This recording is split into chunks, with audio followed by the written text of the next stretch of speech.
Hi, everybody.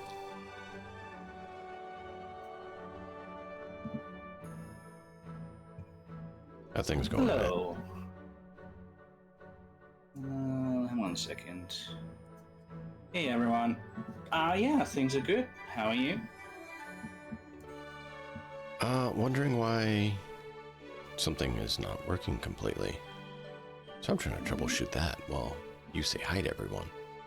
Hello. My name is Matt Nahat. If you haven't been here before, we are playing a tabletop role-playing game today. It will be just the DM Nix and myself today, as we have been working together to develop his very interesting setting, Eòlas, name in the title.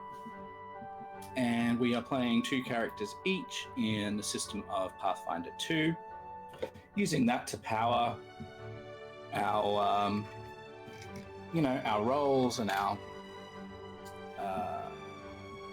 mechanics while role-playing the characters and voice acting the characters.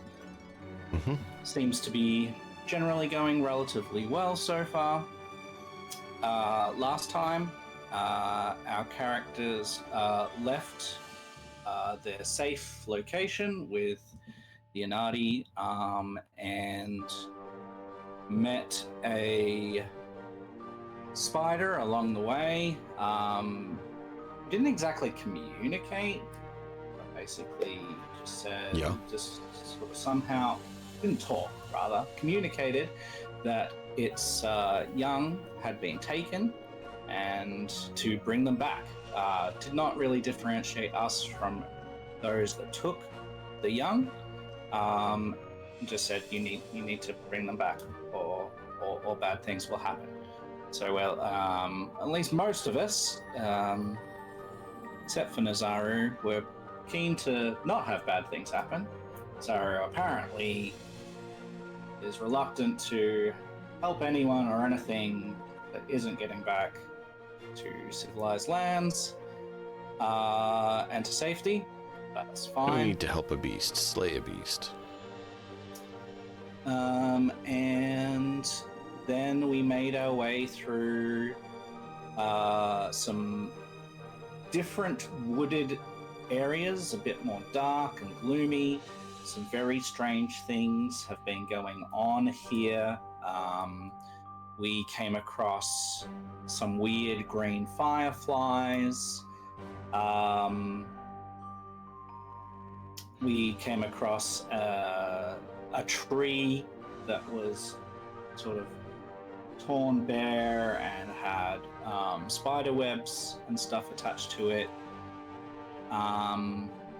The fireflies coalesced into some sort of magical vanishing and unvanishing lightning creature that kept on zipping in and out of sight, which was very annoying.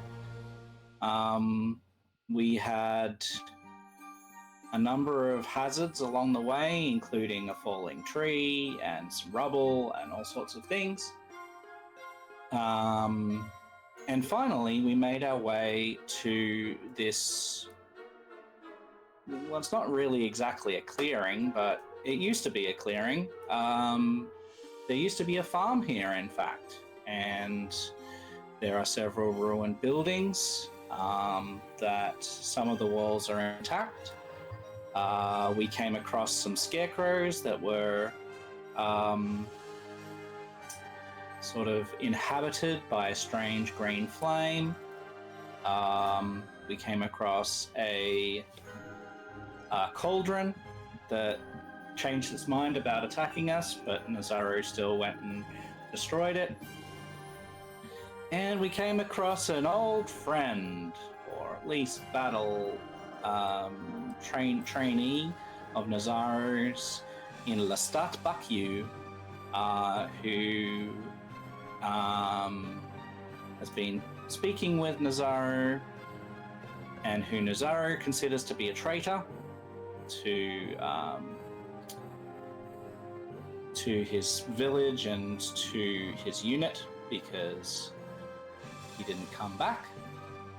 And the rest of us were wondering why Nazaro was quite so determined to label him a monster and a traitor. Disagreed with that general sort of view until Nishmiko identified that inside the sort of spider sac cocoons that are lying around are sleeping and growing vampire spawn, apparently. And that's where we left off from last time. Do you have any additions or? Yeah. No, that was very well done. Very well done. And yeah, I mean, Nazaru considered anyone who didn't return and help the town to be a traitor. Mm-hmm. Because if you're not doing your duty, you're a traitor. Your job is to kill kill the You're not doing that. You're a traitor. Turns out he was more than just a traitor. He's a monster himself, and so that'll be interesting. We will see just how interesting. Interesting doesn't necessarily mean good. Yeah. So that's where we're at. All right. So, with all of that having been said and done, Nishmiko has whispered to Kamuzu that this is a vampire spawn. Willow is within hearing distance. Nazaru is ready to attack anyway. Yep. Do we want to roll initiative then, or where are we at? I thought that's where we left off last time. Yeah, we had fielded it, and we were just about to begin. We decided that maybe we should have the combat next time, since it was close coming to time. Towards an end, and we liked the idea of having our final kind of showdown here in the forest be in our final session, because this will be the final session for the year, and we will have to talk about whether we come back again to this in the new year, or whether we decide to play another computer game or play something else or whatever. We'll have to have a chat about that. But for now, this will be our last one for the year. Stay tuned for announcements. Yes, absolutely. Matt wants a TPK for Christmas. All I want for Christmas is a TPK. Yeah. You should do that. You should do some rewrites of music with a RPG theme. So I did once upon a time, I'm not sure if I've told you about this, I rewrote I Kissed a Girl by Katy Perry to I Killed an Elf. I killed an elf and I liked it. Wow.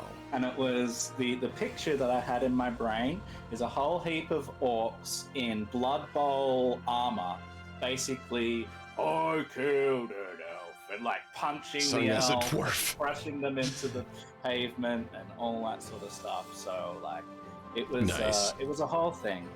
I had the whole song worth of lyrics there. I killed an Eldar and I liked it. Yes. For that's what orcs do. It wouldn't be the first time that I have repurposed lyrics for tabletop RPG or other things. So, we have rolled initiative. Well, we've at least started the encounter. Let's roll initiative for each of our characters here.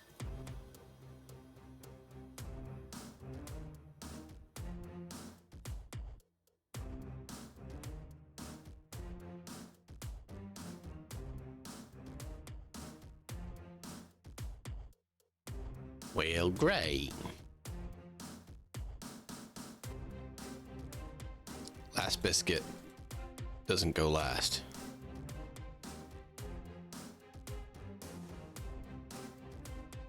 So Willow. why- Interesting. It started with Nazaru for round 1, even though it shouldn't have.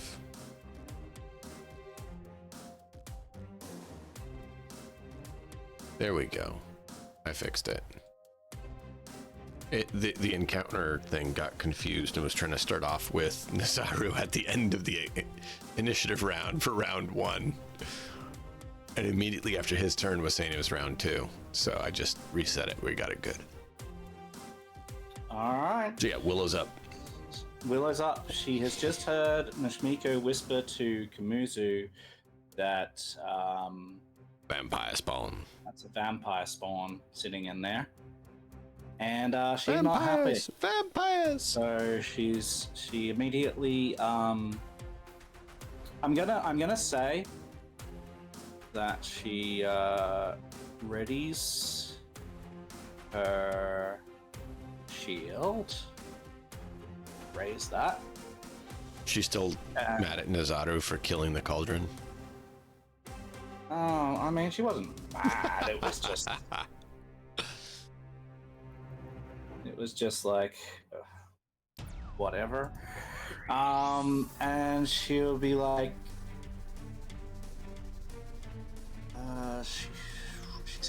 she says out aloud, declares out aloud. Well, it looks like we have a vampire in our midst. That over there is a vampire spawn, so there has to be a vampire around here somewhere. Let's get to fighting it. And if you're a vampire, and she points to Nazaru and she points to Lestat, in the same sort of, either of you are a vampire, you're about to have your life ended, or your unlife, or whatever the hell it is. It's an abomination. Nazaru looks at her with this look like, are you mad? Kazumu healed me and it worked fine. So she will go through this and be there. So she has raised her shield, she has moved, and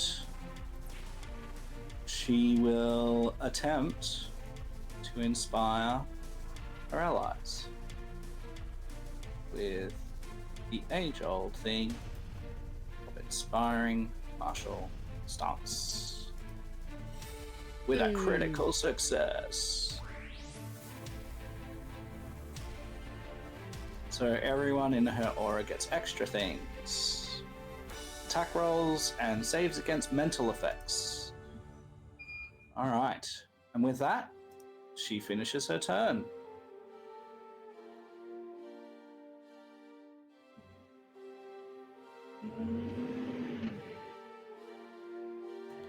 Alright, let's start. Yeah, it's not a good. Lestat's image will shimmer as he begins to utter an unholy ritual.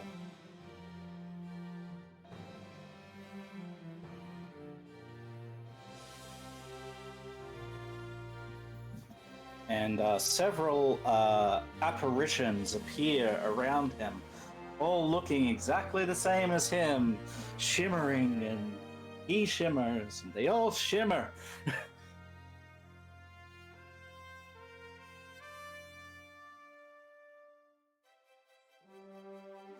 And he will draw his rapier into his hand.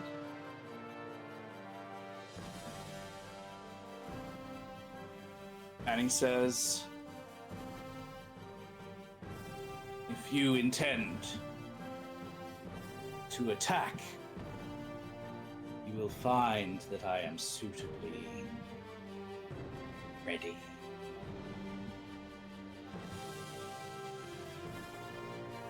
that will be his turn. Muzu?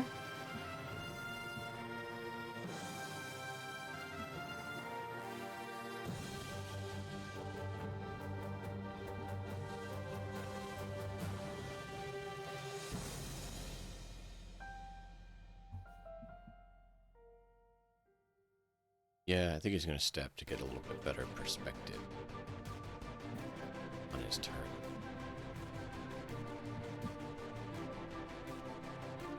And then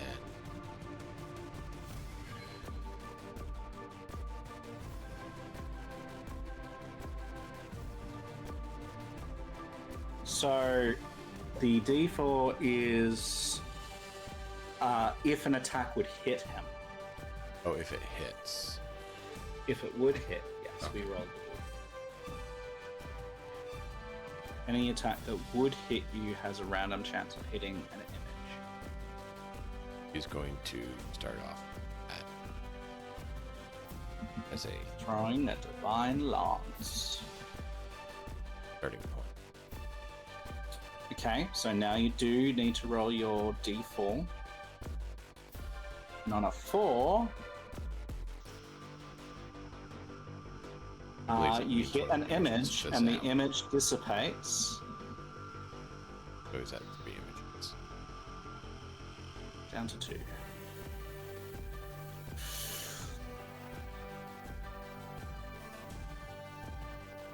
Okay. Is there a way to keep track of how many images he has left? Yes, it's tracked on him. Oh, I see. Cool. I Alright, reduced it from 3 to 2. that's all he can do. Blast. I thought maybe that would tell us if he's a foul beast or not. Apparently he has an apparition up.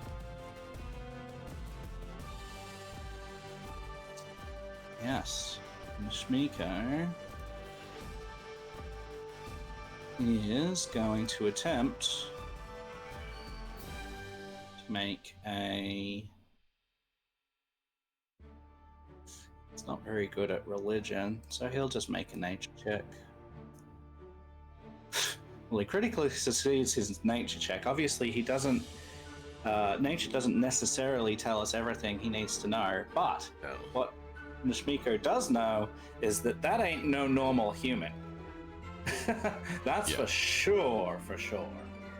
I think he'd be able to tell that it's like unholy undead sort of. Mhm. Ah, well, I see beyond the mists that are coalescing around your little well over there. Indeed, you are not any normal human. You have the stink of an undeath. So he has used one action. With another action he's going to have Hist run around to the other side of the Lestat. Make an attack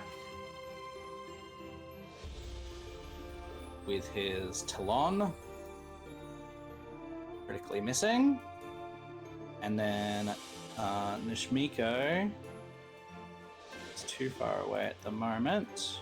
So he's going to come into the building and stand with Willow, looking through the gap in the wall. And then it's Nazaru's turn.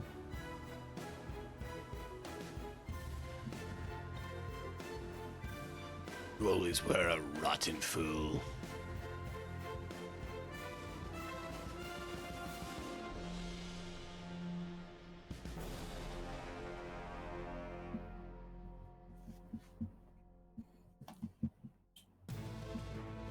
Something that I do need to do here. God, I didn't get a chance to.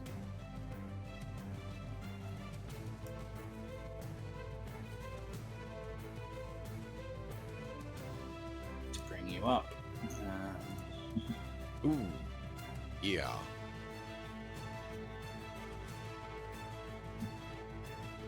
He knows about this guy, absolutely. Yep. So Like, come on, you beast. You're even more foul and nasty than you ever were before.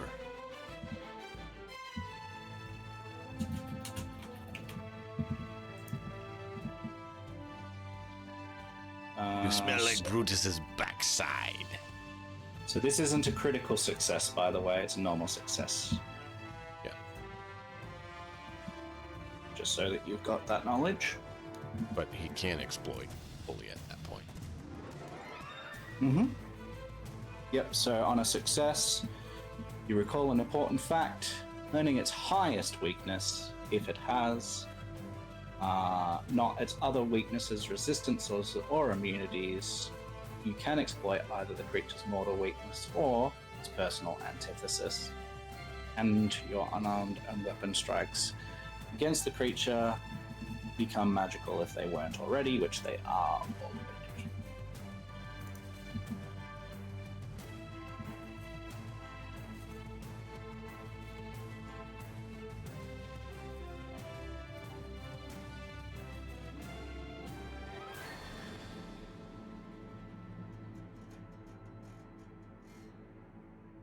That's all he can do. Yeah.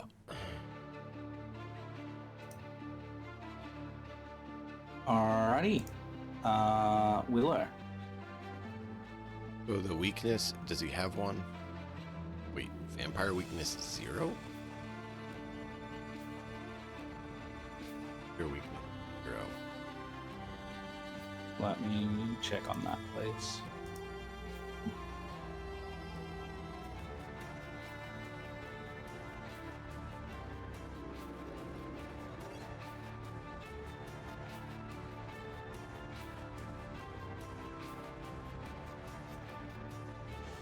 I think it's a miscode. Okay. None of the vampires have a weakness.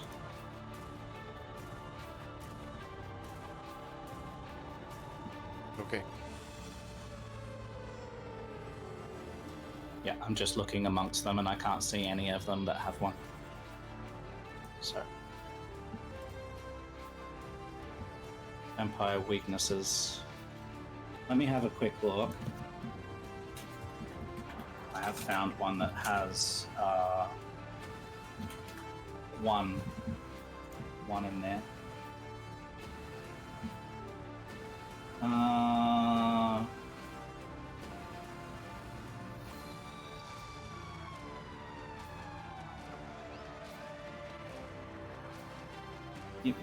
Yep.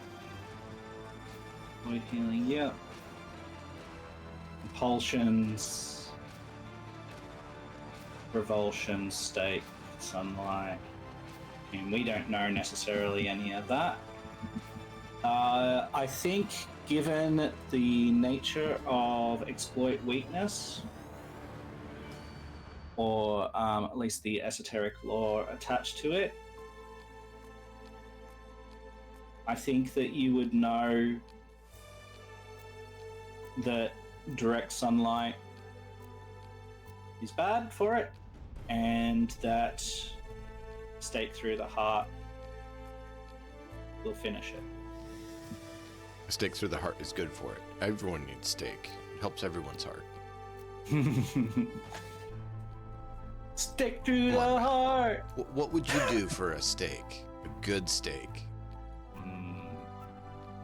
Spend many monies. I spend many monies on it.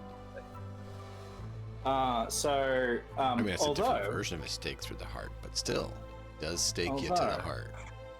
I would much prefer to just go to the butcher and buy a good steak and bring it home and cook it than go to that's any what I'm restaurant meaning. that I've ever been That's what I'm meaning, like a good steak. You get a good steak, you cook it up right. She will advance and she will be like, it seems that you might be in a spot of bother there.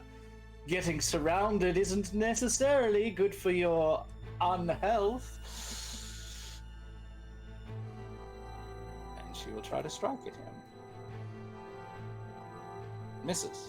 No! I need you to hit, not miss. Raise her shield.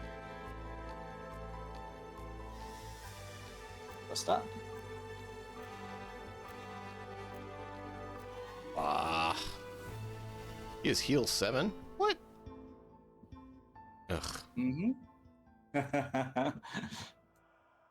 hate that. He's going to attempt to cast a spell. Nazaru, does your Oh, absolutely. thingy allow for you Yes. to do that? Thingy thing? What the thing? It's going to implement interruption. Holding his weapon. We will absolutely strike it. Uses concentrate, manipulate, or move. Yep.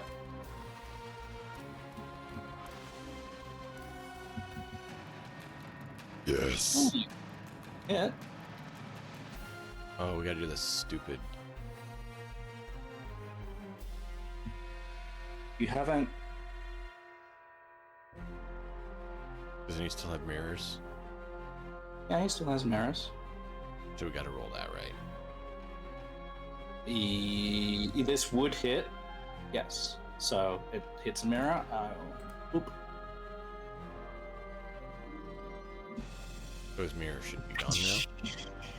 There is one mirror left. Okay. Boo.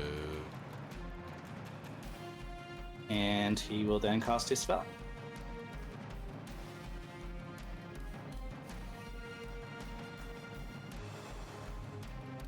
So I need everyone in a 10-foot emanation, which is Nazaru, Hist, and Willow. I'll get you to roll for me. Make will saves, please.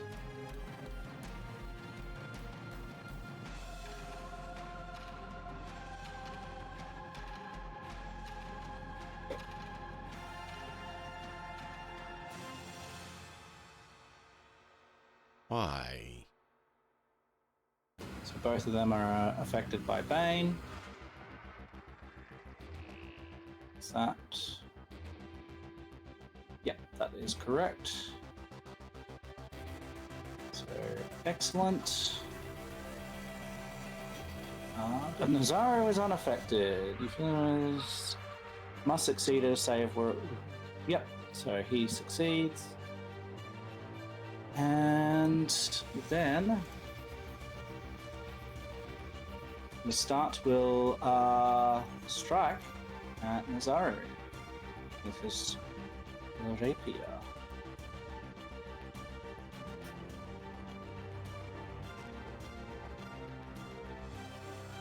Says, let's see if you can still take a hit. Even with the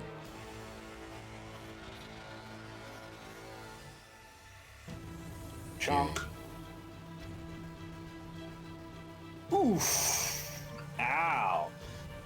Now Willow has taken her turn, so do you want to reverse that?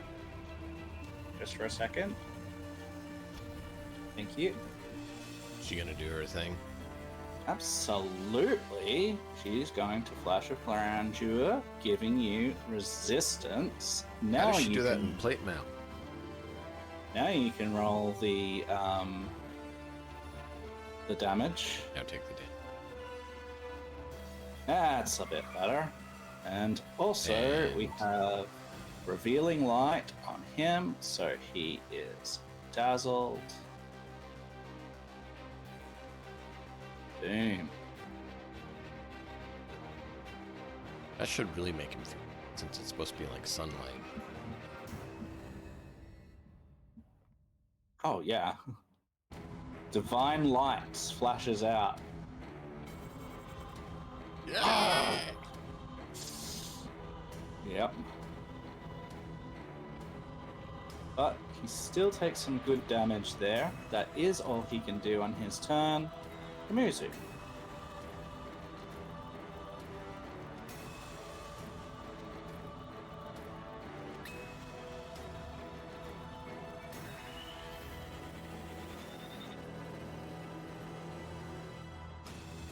Who's just gonna move around behind him to, side flank.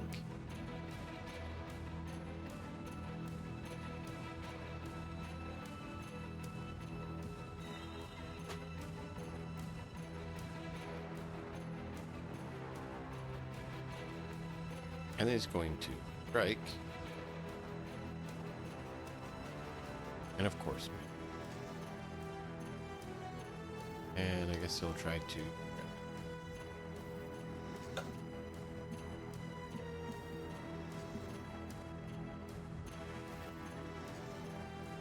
Succeeds at.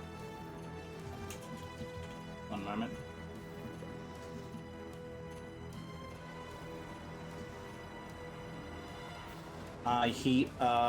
Kamuzu will also need to make a will save when he enters the area of the Bane, please. Awesome.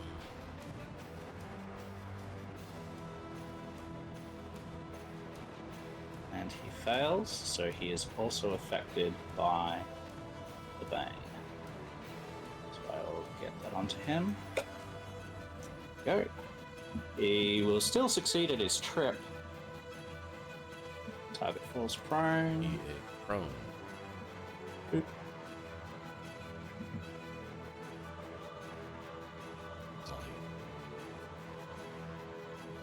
Yep. Nice. Well done. Speaker.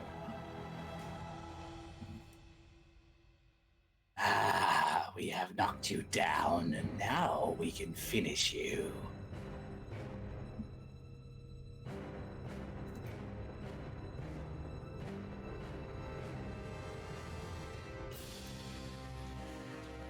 Talon misses. Talon misses.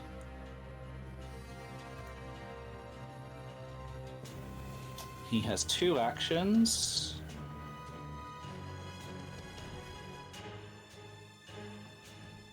He is going to cast Thundering Dominance, which means that Hist can take a Thundering Roar action in the future.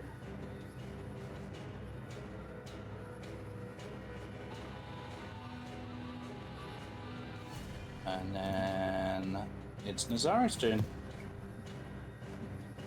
Keeping them short and sweet, DM, to plow through as much as possible. Yep. He still has one. He definitely does. He hasn't been hit again.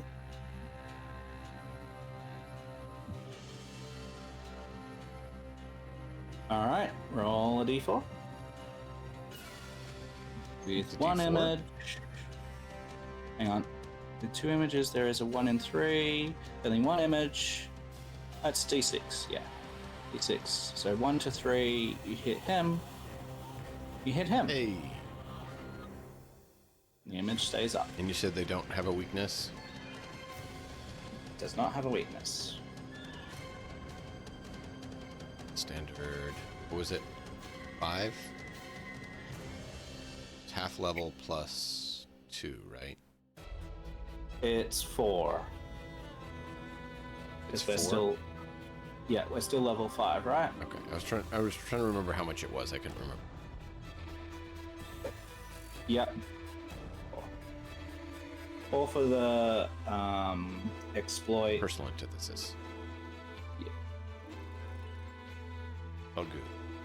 There you go. Okay. Jump.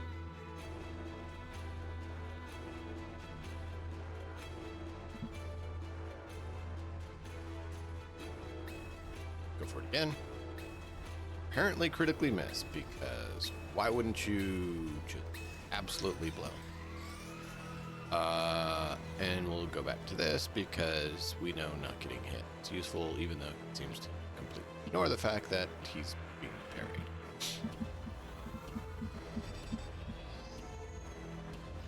Marshall.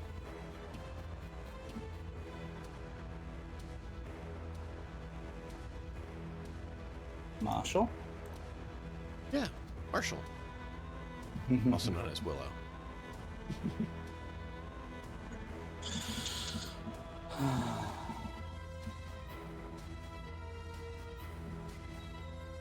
While I'm having her turn, would you be able to read for me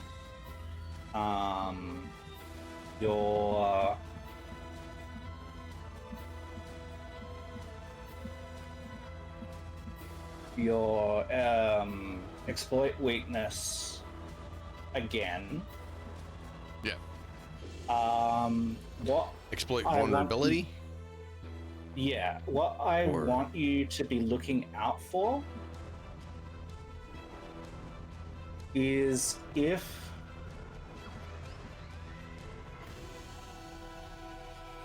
I think it's only going to be on a critical success because you find out his resistances on a critical success. Is that correct?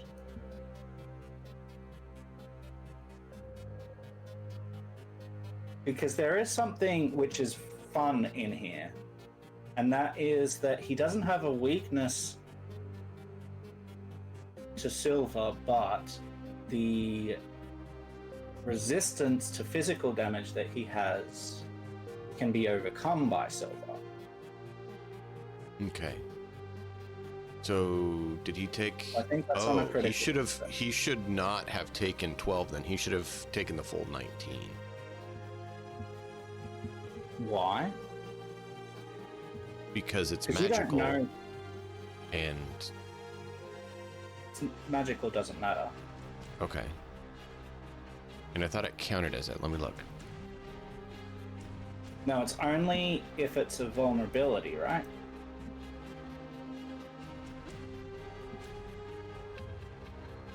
This is why I wanted you to look, because it has to have very specific wording. Because the vampire has resistance to physical damage, which you haven't So- found out yet On a because you success, haven't critically succeeded. you learn its highest weakness. Which it doesn't have. But then how's it not weak to silver? It's not weak It's to silver. Okay, it's bypass. I see what you're saying. But the silver bypasses its physical resistance. So you won't find that out until you critically succeed. On critical, you learn all of a creature's resistances, weaknesses, and immunities, including amounts of them. I still am not sure that according to the wording, because I'm pretty sure it says that it counts as the type of damage that he's weak to, not that it counts as the type of damage that overcomes his resistance.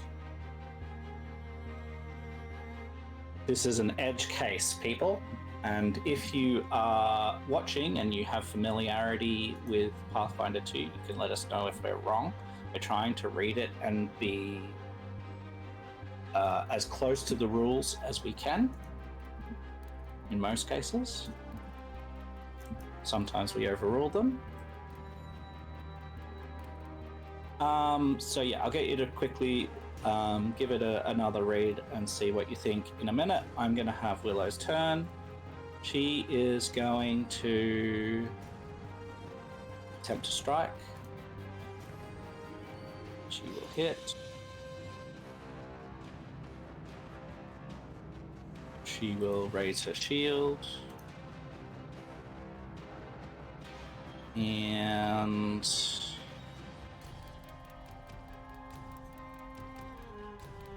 she's actually going to try and trip. He's already tripped.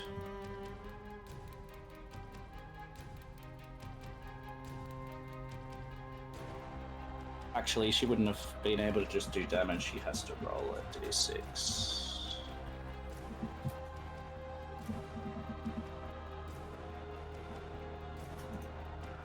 Think. Yeah, so that triggers that instead of does the damage. So we're going to. Well, I didn't apply Weakness that. to creature. Okay.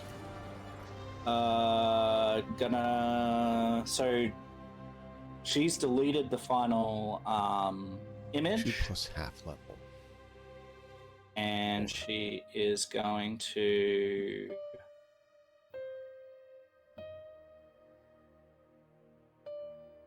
For example, when fighting a pack of werewolves, you might use silver shavings or crushed moonstone to deal damage that applies to their weakness to silver.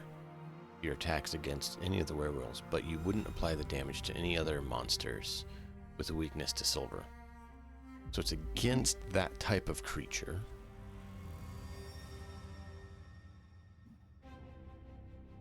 Yeah, but it always says Your weakness, unarmed weapon strikes activate the highest weakness you discover, even though the damage type of your weapon doesn't change. Damage affects the target of your exploit vulnerability as well as any other creatures of the same type, Yep. So but not other creatures with the same weakness.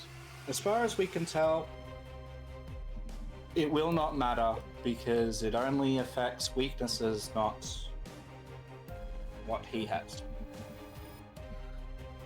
We could be wrong about this, but that is what we're reading, so that's what we're going to follow. We'll start.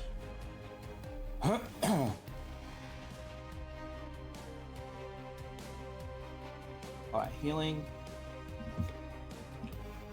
Which is potentially, I don't know if it's in the design. We're going to go with this understanding, but it's going to mean that vampires, specifically, and perhaps other things that are like vampires, that have specific wording like this, cannot have their fast healing quelled.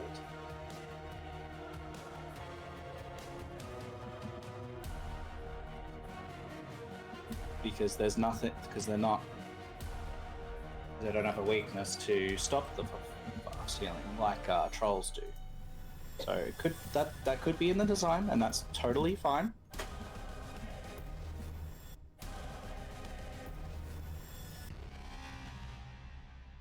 Yeah, but that ups the difficulty. They don't have show that it ups the difficulty.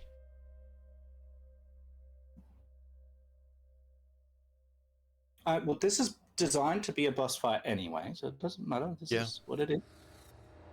No, it is what it is. I'm just saying, like, I kind of am curious if that was the intended rule. That's what I'm wondering. Instead of... And it may be. I don't know. We're going to run with it for now. I'm just thinking aloud with you. Yep.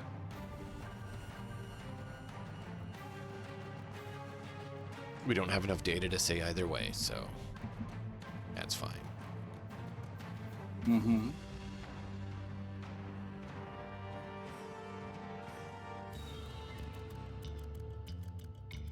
I'm just having a look at his things, seeing what he would do in this situation, being surrounded like this. I think he would very likely move, so that he's not completely surrounded, and it would just take a move to get out. So I think that's probably what he would do, and that would trigger Nazaru's thing. But that means you'd have to get up first, which would trigger it anyways. Yes. So before he gets up, that would trigger. Are you kidding me? I've rolled 2 4s in a row. He would then... I'm sorry, man. I think he's going to move over here to Nishmiko. He's gotten up, he's moved. He targets Nishmiko. And he's going to attempt a grab.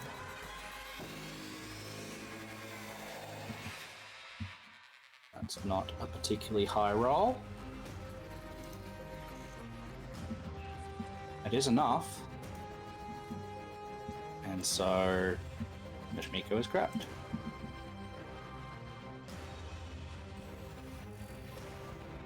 He's gotten up, he's moved, and he's grabbed.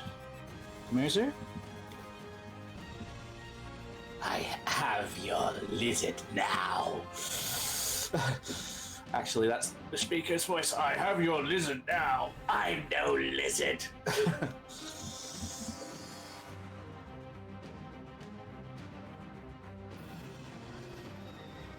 He would have to go around the building, if you know, I'm aware of that.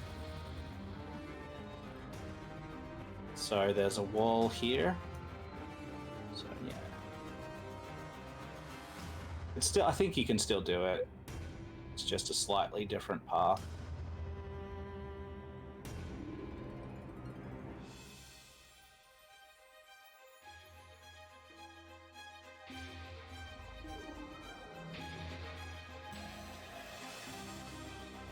Five, 10. Was he in range of that in one? Yeah, it would be. That's fine. You're muted at the moment. Yep, they would be the same distance. Right. Cool. Yep. Wanted to double check. Building should have to be gone around or over or through.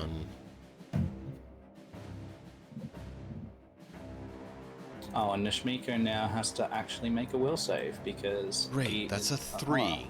Because why don't we keep things going? Well. Perfect. Yeah. A 4. 4, 4, 3, 4. 4, 4, 3, 4. Because that makes total sense for rolls. It does. Always makes total sense. The game is not like biased at all. Right?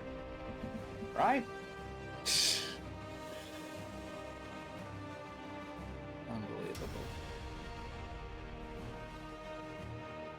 Okay, well, Nishmiko is going to command Hist to do this action that he set him up for, I think.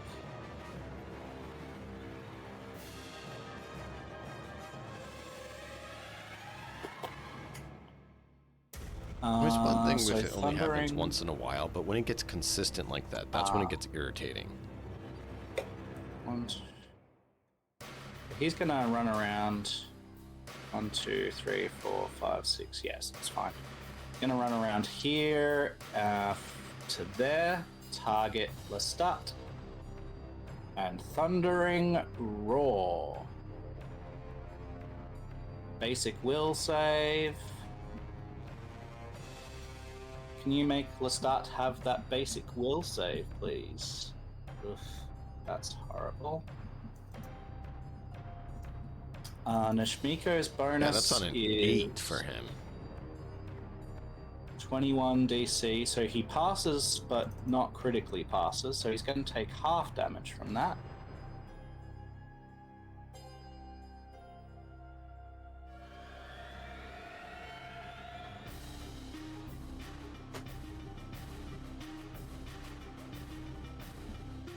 So Lestat takes half of that. No, half of that.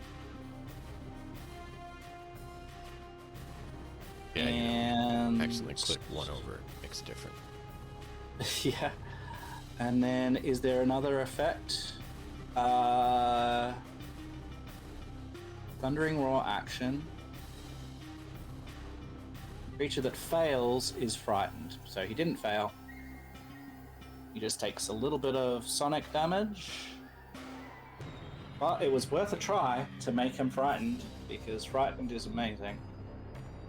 So, Nizaru?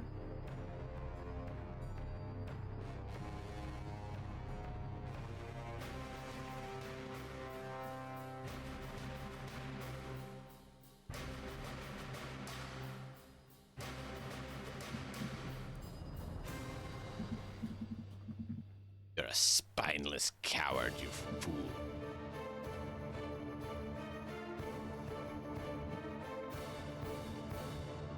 You hit.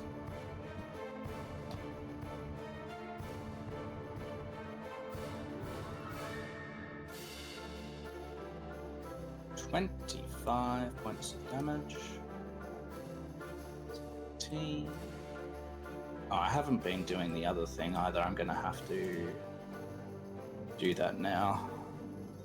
We're gonna have to roll twice because I missed a round. For what? The ticking.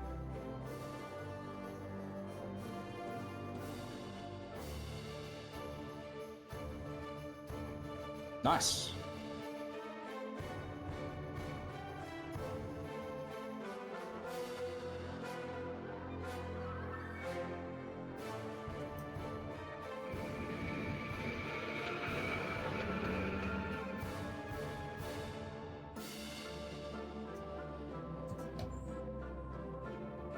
Wow, that's low. Why was it a D4? Oh, I accidentally clicked hand. Give me a second. That damage was wrong. I clicked the unarmed instead of his other one.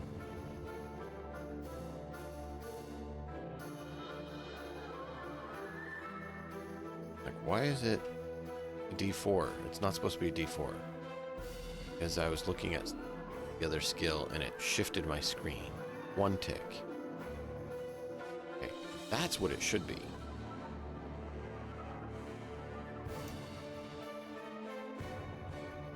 And then 33. So now he knows that Silver will overcome the resistance, but not. Hear that? Everyone. Yeah, I don't think we have anything. We got that's some silver running in his wounds. It'll be very much fun. All right, so is that all in your turn? Yeah. I think if you had another action. I do. Okay. Cool. So, first success. That's insane. Insane. Okay, so with that, we're gonna have a D4 timer. 3. Great. So I'm gonna keep track of that. Over here. Because spawning multiple things should have a timer on it. 'Cause, all right, so yeah, he's going to, at the end of your round there, Mazaru and everyone else, I guess, you will hear one of the cocoons start to break open. And this vampire spawn is going to roll initiative.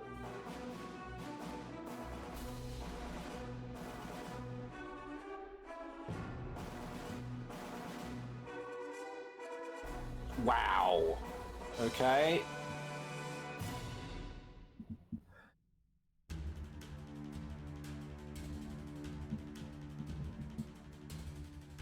This is gonna get nasty real quick. What I Why am does gonna it do hate though, our character so much?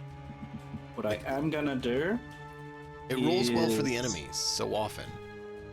yeah, we're actually going to apply the weak template to these vampire spawn because we don't have a complete death wish, and it is also a good part of the narrative. These things are literally just waking up after having been created. They should be weak. So that is what's going to happen there. It gets a turn though. Yeah. And it will spend an entire interact action clawing out of its cocoon. And Kamuzu you are the only one right now, and Hist, that can very clearly see it. There is a window here, but it is obscured by trees and what's not, so you can clearly see it clawing its way out. So it spends an action doing Kazumu that. can, and it looks like Nizaru can. Yeah, but you can't get through here. It's a window. Yeah. I'm just saying they can see it, not that they could get to it. Yeah. And then it will stand up from prone for a second action. And we'll move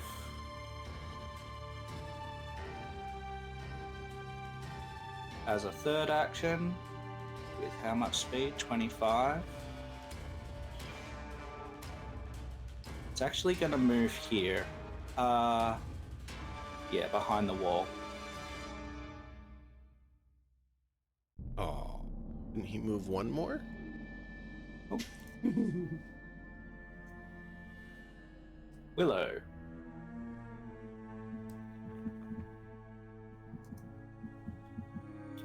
Okay, so Willow is going to... Oof. It's very crowded in there.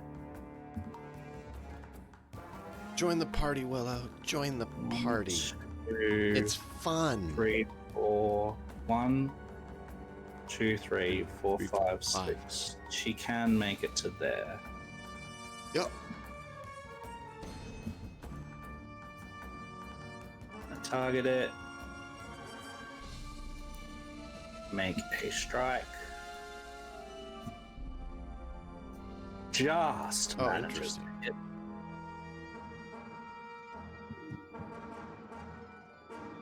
You do the damage for me and raises hit. Okay, let's start. Applies the healing. Just annoying. Willow. Wait. No, he can't, because he wouldn't get the healing because of Willow's holy, right?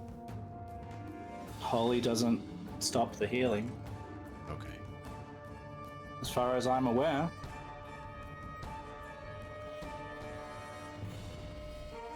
I don't see, like, there's nothing. If you can see it written on there, you tell me, but at this point, I don't see anything on there that says his that create deactivate spawn is stopped by divine.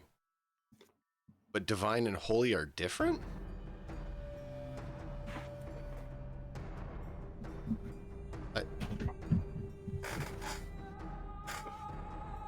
His I'm create confused spawn. by that.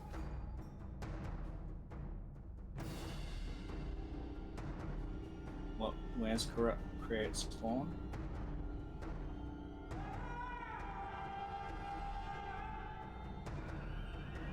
Okay, I don't know. We'll just go with it for now. I'm definitely confused by that one. I don't know what you mean by create spawn anyway.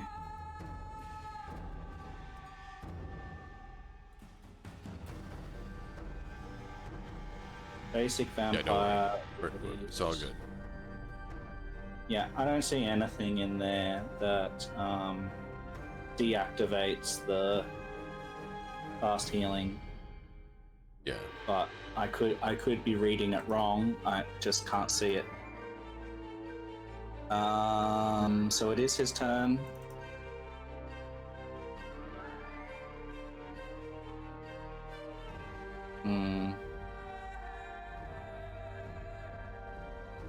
Well, whatever he does,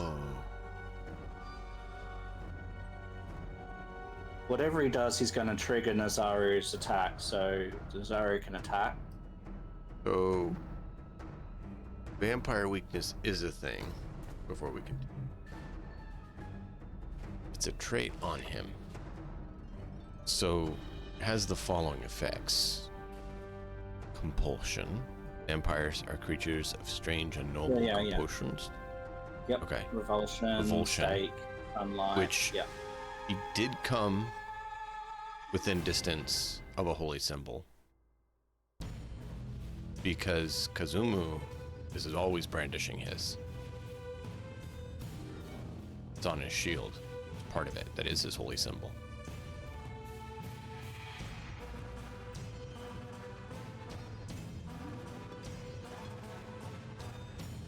So that's interesting. No, so you have to brandish. So it's an interact action to brandish. Okay. So Nazaru would know that now.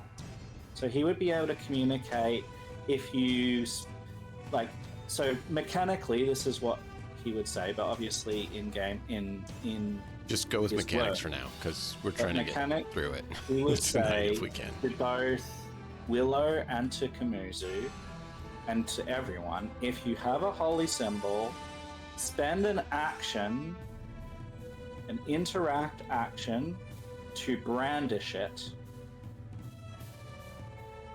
and then the vampire cannot come voluntarily within 10 feet. And if they do, they gain the fleeing condition and attempt to save. Blah, blah, blah, blah, blah. But yeah, we have to take the specific brandish religious symbol action, which is one action with the interact trait to do that. Okay. So he's able to say that. Yep. It hasn't been done yet, but he has at least said that. The start is going to trigger his reaction, so let's have that.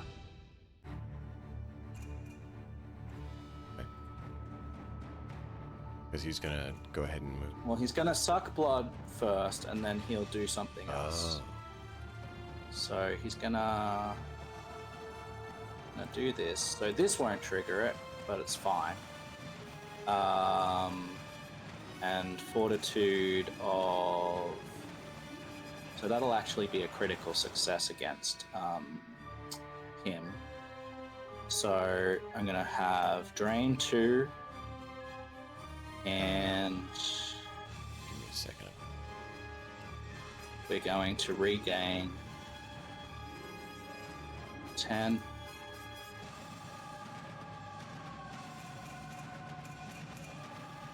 Hey, that's a good hit. Because that was a interact, so he gets his attack of opportunity. The drink blood. Isn't it? This requires an athletics check. Doesn't have the interact trait. I thought you said it did. Okay. His So he can't next do that. action after this one. This will still happen. Okay. It's just when he tries to do his next thing, which would be to move, you do So get he a got to critical drink blood, hit. fine. So what's going to happen? All right. So you've reacted. You've gotten a critical hit. Before that happens, before the damage is rolled, Right. Lestat is also going to react. He's going to react to the trigger of getting hit by a critical hit. Okay, so we're triggering triggers. Triggering triggers. Okay. He would. So the trigger is would take damage from a critical hit. So he would take damage now. Instead, his body evaporates into a surrounding mist, dispersing the triggering attack. The attack has the results of a failure instead of a critical success. So you fail. That is Here it is. great.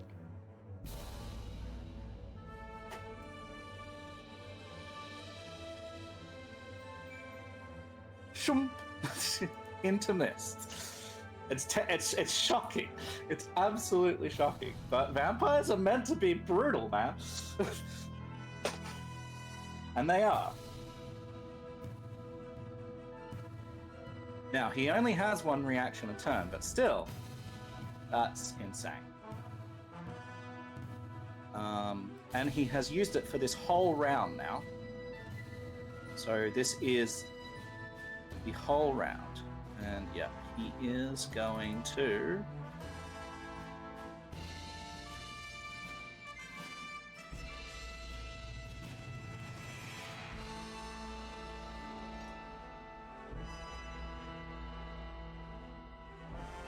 He is looking kind of weak.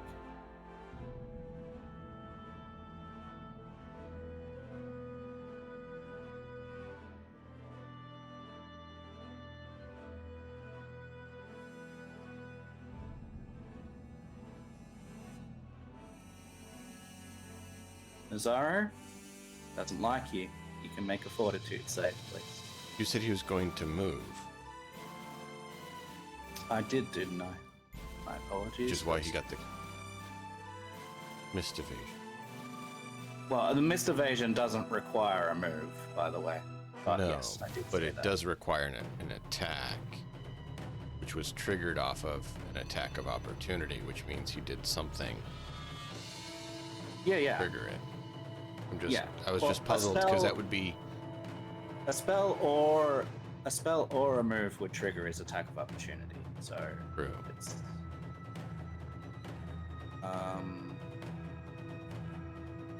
but I did say he would move, so that's okay. He will move instead. I'm just confused about what's happening. Yep. All good. Sorry. We're human No, beings. you're fine. I like I said, I only brought it up because I was confused, and I'm trying to make sure I understand. Actually, what he might do. 1, 2, 3, 4. Might come here. I'm gonna get rid of this cauldron.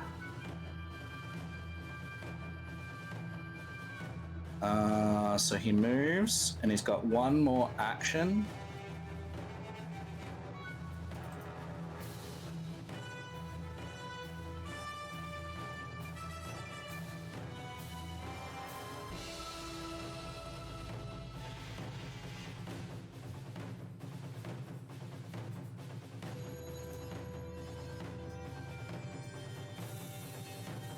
Moves again.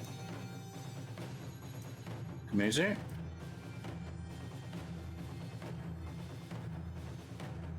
Vampire running away. New vampire.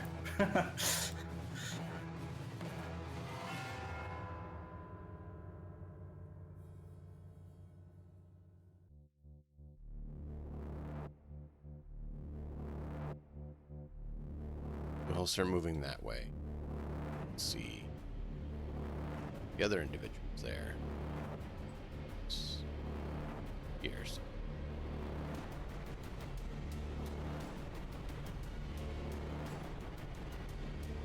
Yeah, he couldn't have gone far, so he knew enough to...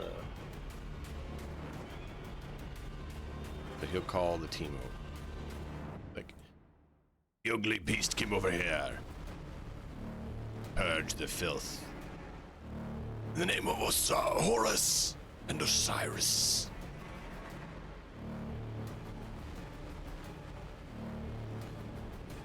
He's gonna go ahead and help out the target.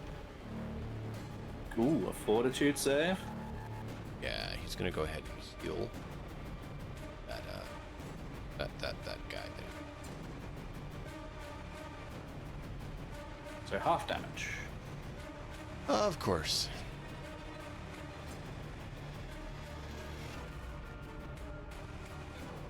And of course, why not roll?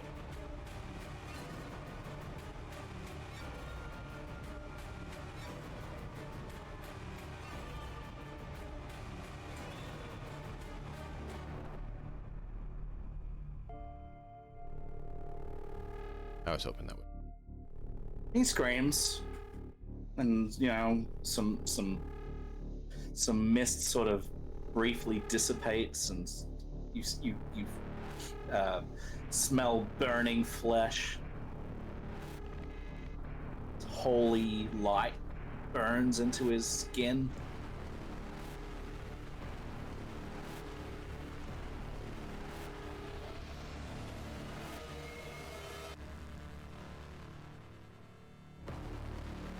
will be just a second as as DM has real life things here, so we forgive him for this. Shmiko, not sure if that's everything Kamuzu can do. Yeah, that's all Kazumu can do. That's all his actions. Sorry. No, all good. And then Nishmiko will command Hist. So 1, 2, 3, 4, 5. So that's 25, and he has 50, right? Yep. 25. And get to there. It will take 2 actions to make his way over.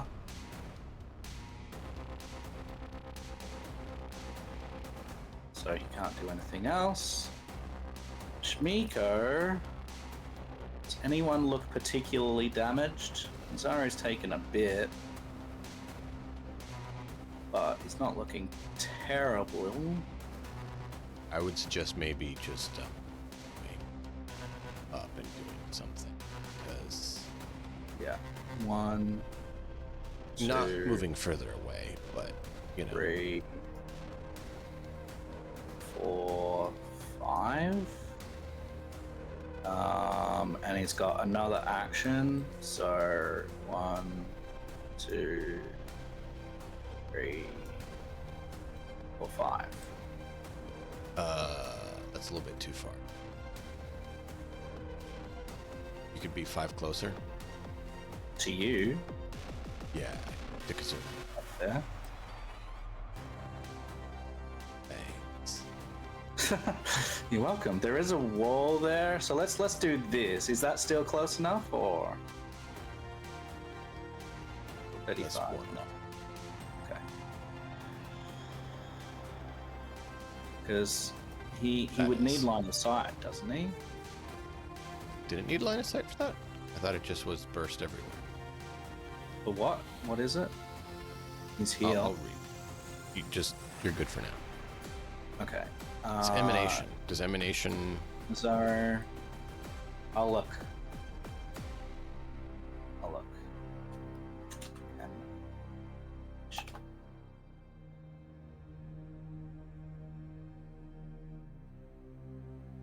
If it doesn't need line of effect, then yeah, it's a problem.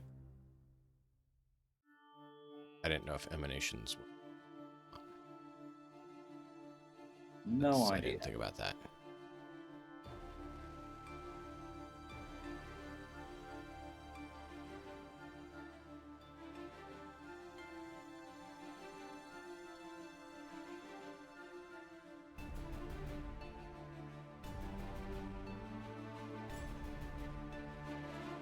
It does not look like it requires line of effect, but I'll read the area because it is under area. Well, it says it's a 30-foot emanation. It's a burst. Yeah, but it's still an area. Yeah. It's an area. It doesn't say if Area's distance are measured in the same way as movement, never affected by difficult terrain. Standard or greater cover can apply against areas, but not lesser cover.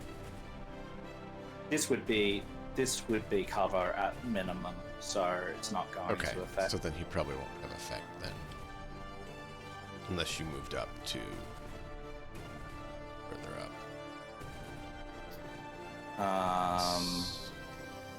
Yeah, like he doesn't know that Kamuzu is looking to include him in an area of effect. So he's gonna end his turn there, come hell or high water, because he doesn't know. It's metagaming at that point. Yeah, you're right. If Kamuzu had yelled it out or something, then sure, but Yeah, I was thinking Kamuzu would have said it, but didn't. Nazaru's turn. Right next to him. Yep. Nice, you hit. Yeah, but no. Crit, that would be nice. It would have been.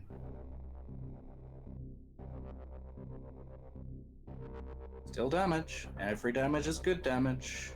You show what a coward you've become, running away like a little wuss. You aren't surrounded by 5. Your mother would be or embarrassed years. by you. In a fair fight, I would win against you. You have 4 others.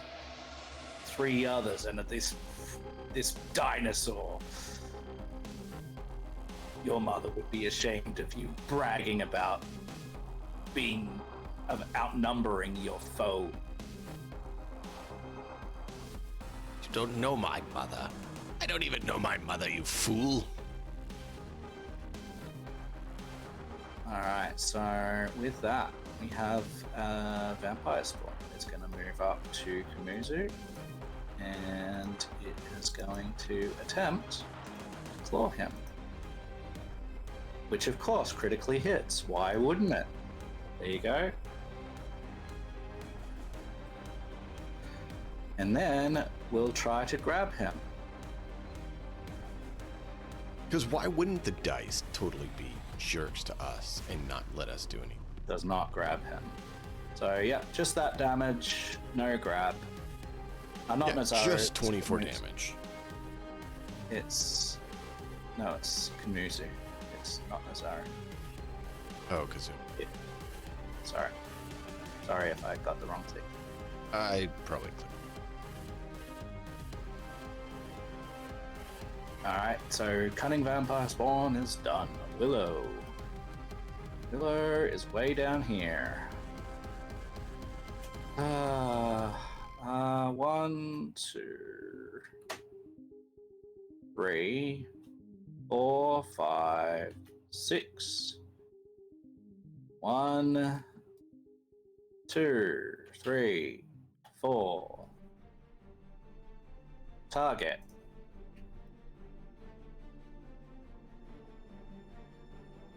No Razy Shield. Strike.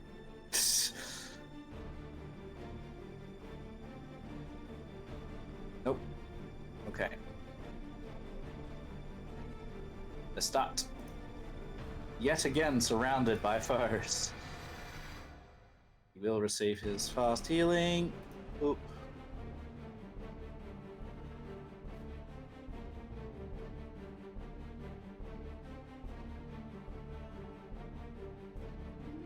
He's going to trigger Nazaru's reaction. He's trying to cast a spell.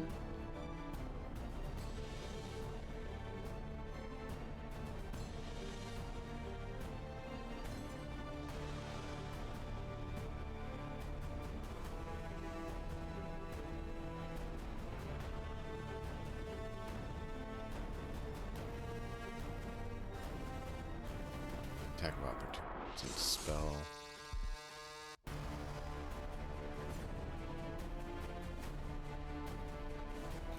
Yeah, and I that forgot hits. to select target. Sorry.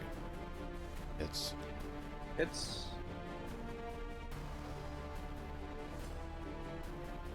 So you will do some damage, and then the spell will go off. Ow.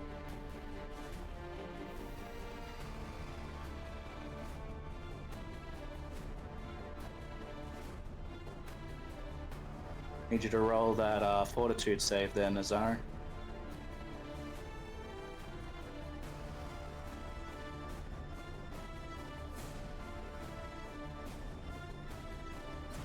Why would I be able to roll above a 10? That's just silly.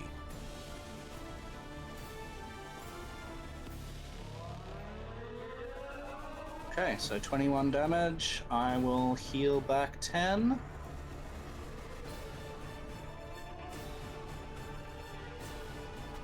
Oops, 41, not 4, damn it. 41. Okay.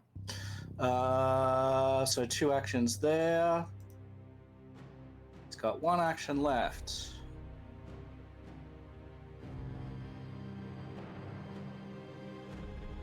He will strike Bizarro or attempt to with his rapier.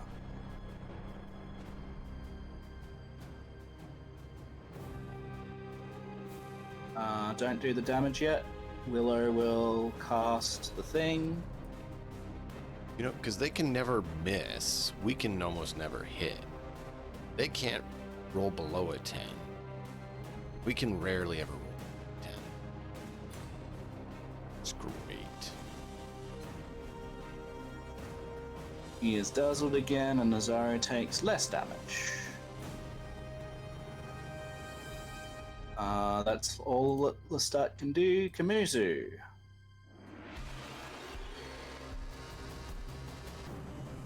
You've got a little vampire spawn who apparently critically hit you.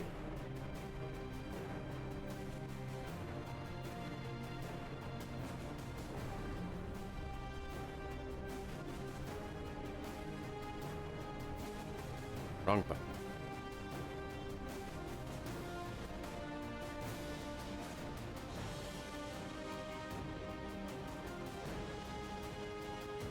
Yep. 30-foot emanation. That is what it is.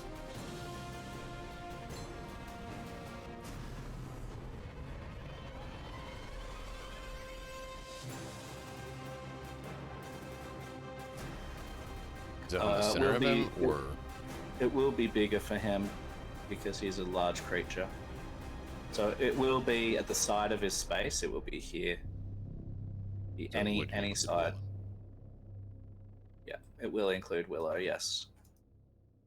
All right, so I'll make some saves. So we've got Fortitude here. Why so low? So half damage, and then Fortitude here. Takes no damage. Half. And then we all heal for 9. Still really good.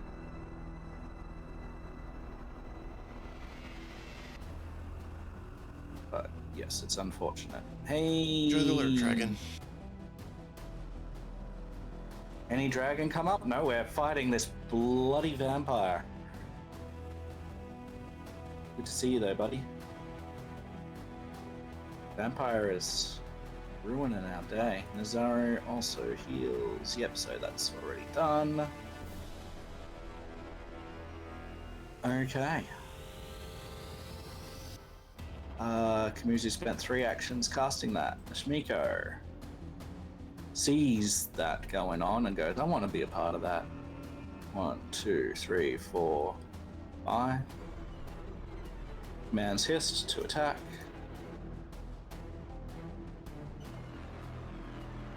Hissed will strike with his talons. Doesn't want to bite because why would you bite a vampire? Vampire will take some damage. 1. Fantastic. 1. Yay. And sure, we'll. Did he have to move? No, he was already there, right? Yeah. Okay. That's Nishimiko's turn. Zara? Wait, did Miko move twice? Maybe not. I thought you moved actually. 1 and did 1, so you'd have 1 action left. I will protect companion. Oop. There's really not much that Nishimiko can do with an action, so protecting companion is about it. Ooh. Why roll above a 10? Literally, all he needs is a 10. Yeah.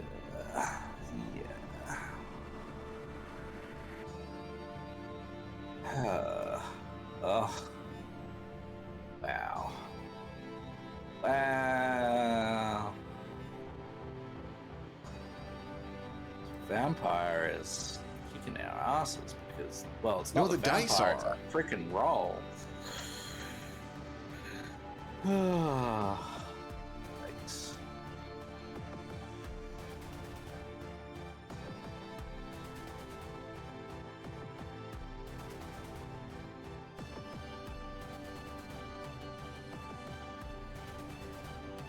dice are Tempers. absolutely killing us.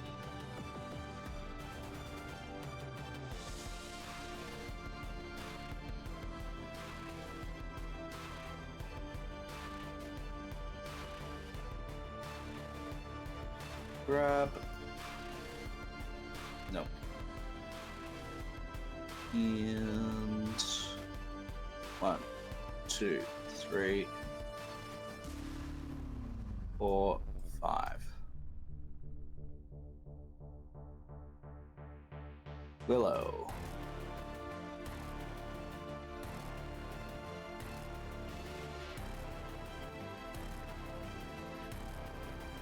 Does Willow have anything else?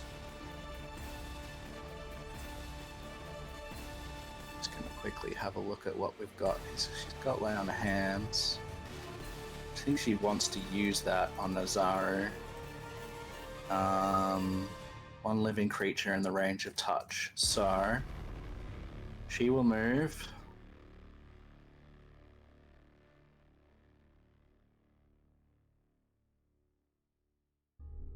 She will Lay on Hands.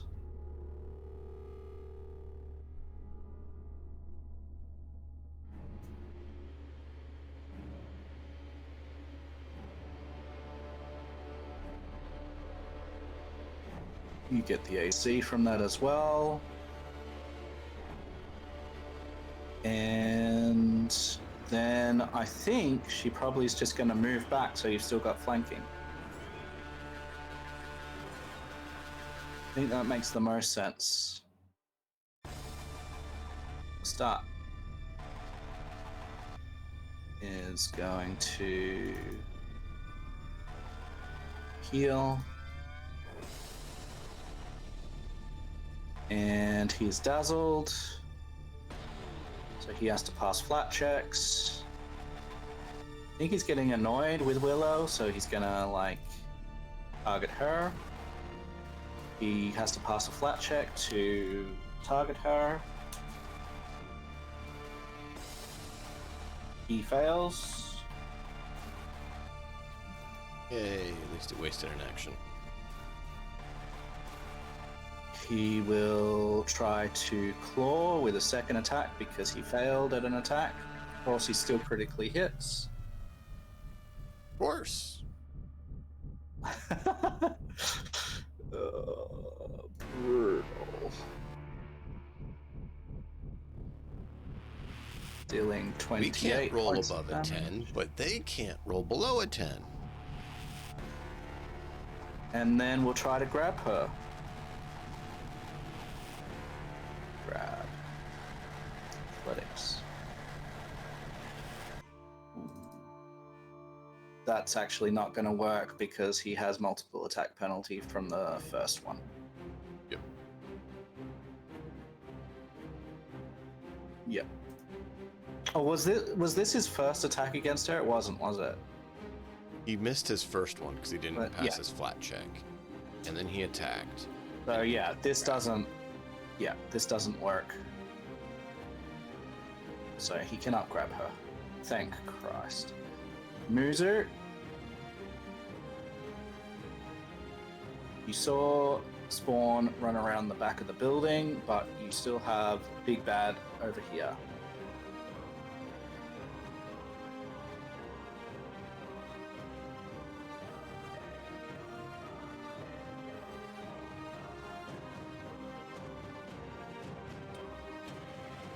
Kind of in an awkward position. We kind of need to reshuffle, don't we? In order to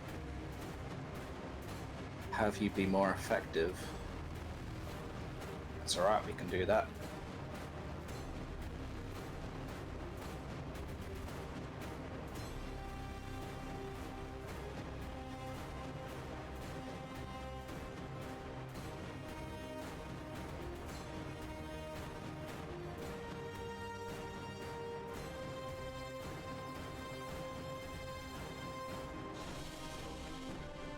I'm going to see if one of his other spells would help.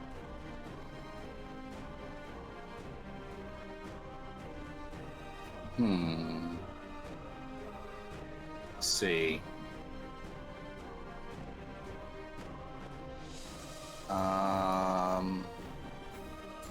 living or undead creature who has organs. Potentially organ sight, potentially fear.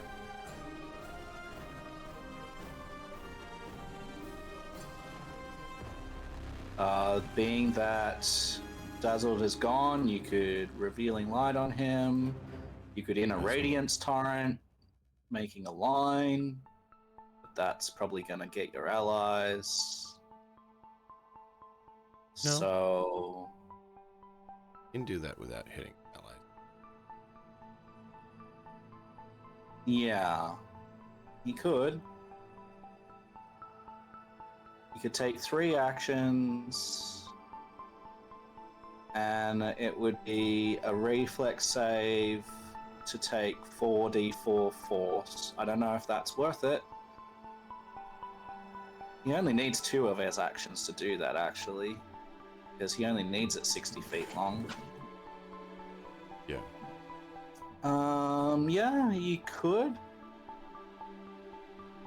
I have a feeling that probably vampires have a pretty good reflex, would be your guess. Oh. No, we need to do that. Because then he can counteract the bane that we... Ooh, that is very nice, actually. I'm going to put that.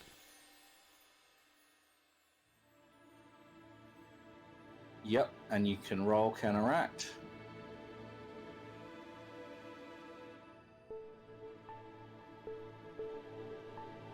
Pretty good. 19. I don't think it's enough. But it's still in play. Doesn't counteract it, but it balances it out. Yep. That's pretty good, I would say. That's all he can do.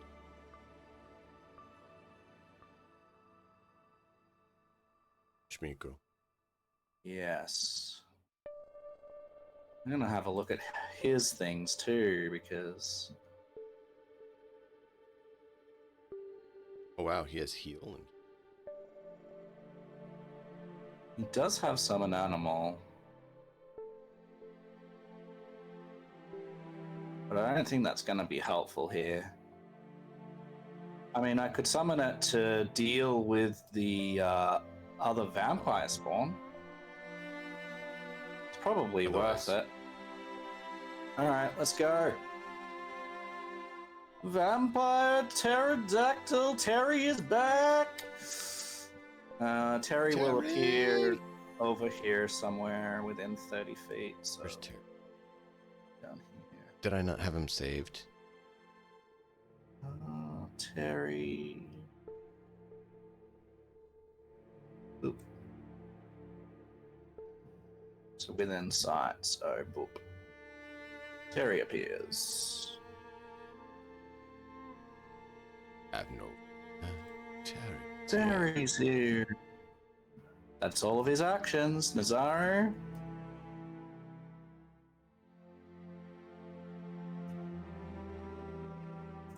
But yeah, hopefully Terry can stand on his own against the vampire spawn.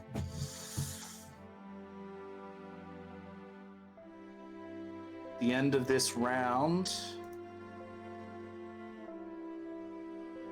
I can start making checks again, so beware. No, next round. Next round. There you go. Yeah. Had to get Terry his looks back. Nice. Terry! Terry!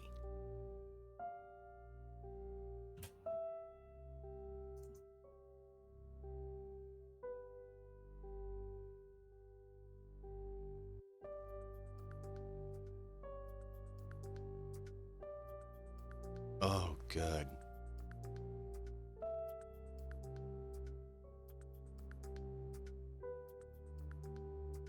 Good.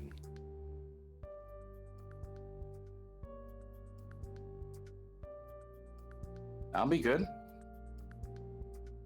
The damage is good. Yeah. So Got 27 What and we 22 damage. that's really good. 27. So boop. And then 22. Boop. Ooh. That's huge. Wish I could do Mass- more, but Vampire Spawn runs up to Terry. Terry! Claw. oh, Critically hits Terry. soak it, Terry, 16 soak damage. it. I mean, as long as it's not us.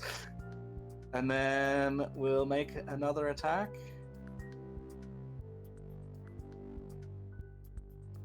I don't mind. Critically Dodge, misses. Terry. Oh, there you go. All right, Terry lives. Willow. Hello. Can you please hit? I will do my best, sir. And then after you hit him again and again and again. No. And no. And Ray Shield. Look at this. Look at this. A 7 and a 13. He gets 18, 19, and 20. Sure does. Alright, he's gonna trigger Nazaru by moving.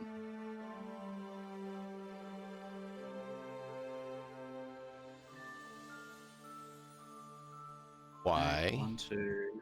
Hold on. Oh, it didn't count him as flanked. Doesn't matter, still would have hit. I'm going to hero point that because we need him to go down. Sure.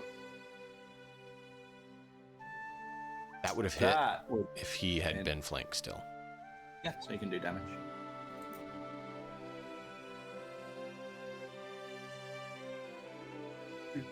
Peace. Need another 20. I was hoping to be enough to drop him. Yeah, it was nearly enough to drop him. Very good. Well, you know how much the dice line us. They make it so it doesn't. Uh-huh. All right, let's start still, hating on Nazaru here. So, Fortitude save, Nazaru.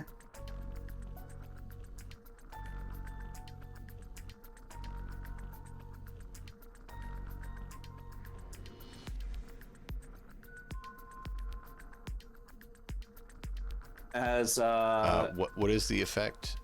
Does it fall under Marshall's Inspiring Stance or not? concentrate, manipulate, occult void? No.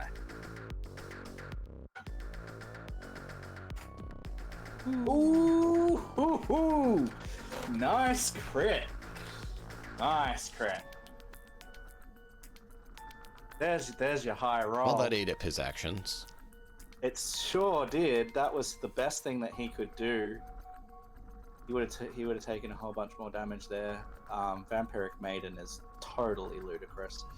All right, very good, very good. Kamuzu, you reckon Lestat is on his last leg by the look of it, but getting to him is going to be really hard.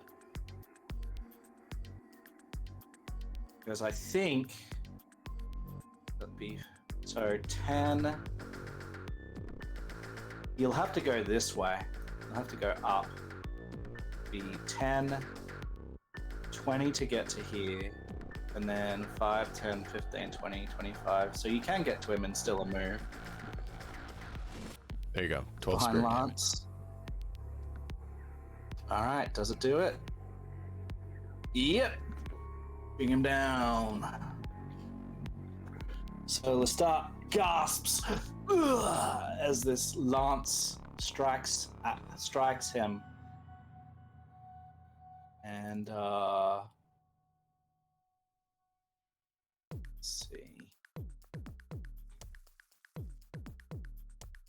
And I think that's all you can do. Technically as an action, but don't have action things I can raise shield. Ray Shield. It's a good action. Shmiko. Command Terry. Terry Is going to make a swoop. Swoop! Terry. Terry. Terry. Wow. Critically hits it right back. And then swoops upward and into the air.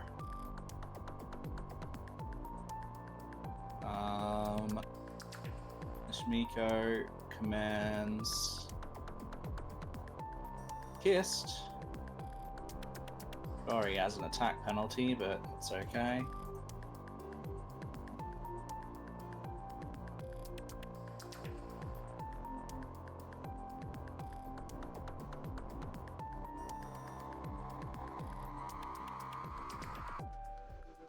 So Talon. the attack penalty is cumulative between all creatures on your turn? Yep. Yep. That's how Druid works. It'll still hit. Okay. I was curious, so yeah, it's awesome.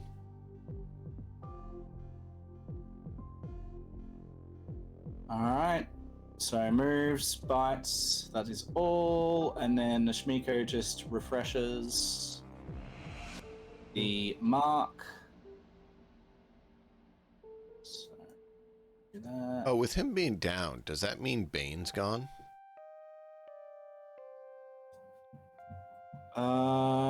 Yes. Yes, it would be. Good point. I mean, usually you have to concentrate on those kind of things. Mm-hmm. Generally. Alrighty. And Nazaru. I think combat is over because you can absolutely make it around there. It'll take probably 2 movement actions, but as long as you hit it, it's gonna die.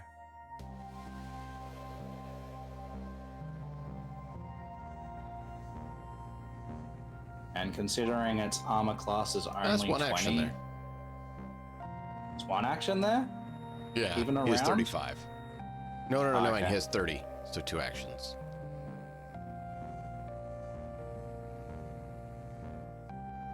Cool. Yeah, I think, yeah, you bring him down, absolutely. Nice. Dude, They that are was brutal.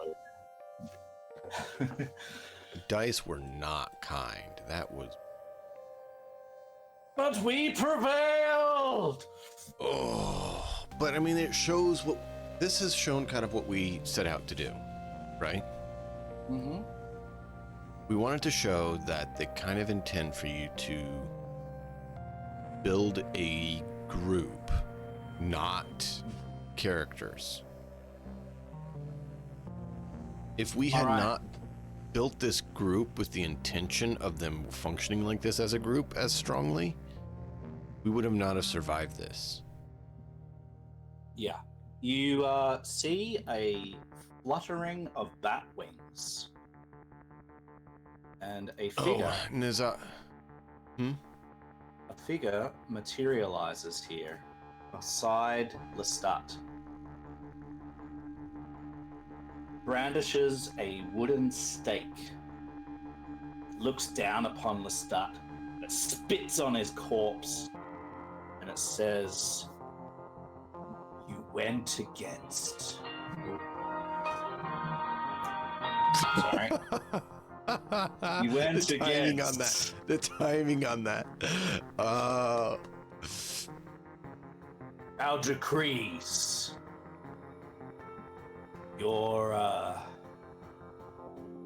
This spawning that you have made was unsanctioned by the elders. Therefore, I judge you unworthy Stake right into the heart. He looks up and he says, "As for you, you may go." Into bats.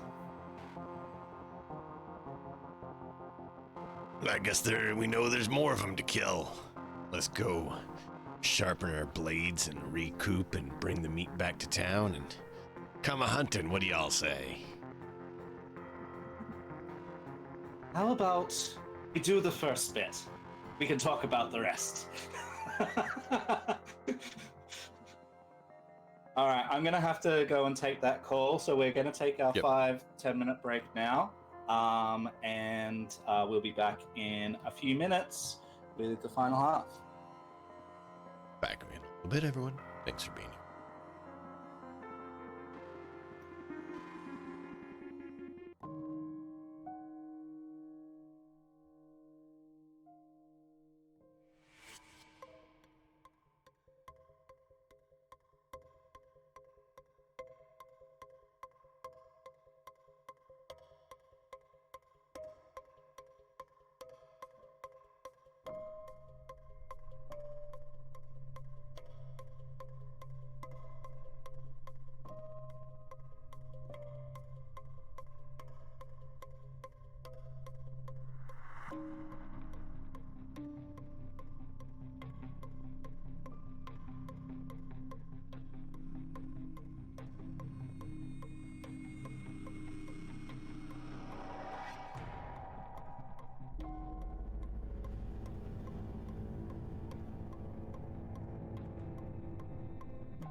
Welcome back, everyone. So, that is going to be a little bit long because he had a unexpected event happen. So, we're going to press on just a little bit. So, question for you. Is vampire reversible? It's partly done. Is it reversible? More specific. What do you think? Matt in the Hat is lime green. Yeah. Camera effect. 'Cause camera's not sending any data. I can sense.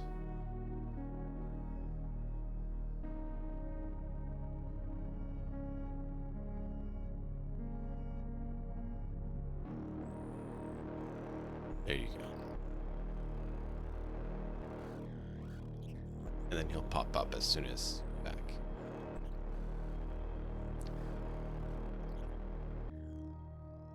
So what do you think, chat? Is vampirism, it's not completely undergone, is it reversible or not?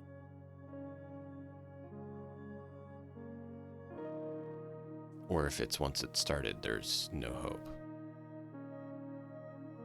What is more intriguing setting system for you?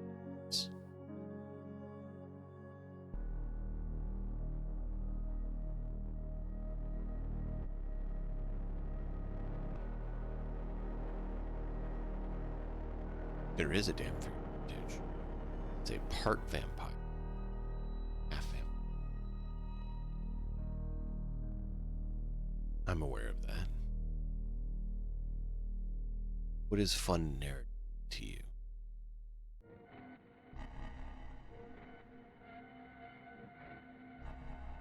And Cyberpunk probably won't be this weekend. We're probably going on Christmas break.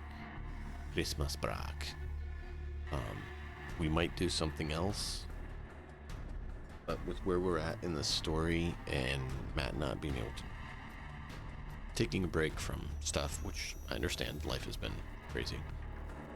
I think we'll wait till he's able to play Cyberpunk for the next session, because unless we do some other side content, the next step is him having a date with his friend and finding out some details.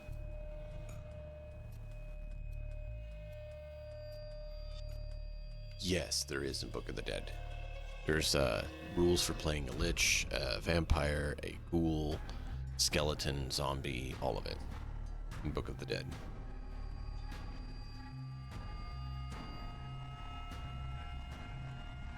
Yeah.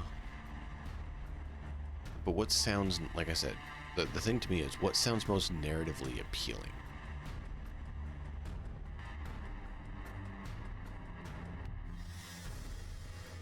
Maybe they become damn fears if you cease the progress. Maybe that's one way damn fears are created, is that you cease the progress. And one of the things to consider is it a viral transmission like some settings have it as, where they're basically a viral bite transmission, or is it a blood transmission where it has to ingest blood? Or what is vampirism, I guess, is one thing. And this is just theory crafting with you guys, because if it is curse, how do you do the curse? Can magic reverse and stuff? If it's viral, is it a supernatural virus, or is it more natural virus that's just hard to resist? It's a supernatural virus, well, that means you can't really resist it unless you have supernatural aspect to it. So this is kind of modifying the setting we're in, kind of define it. So that's kind of why I'm seeing what you're curious about.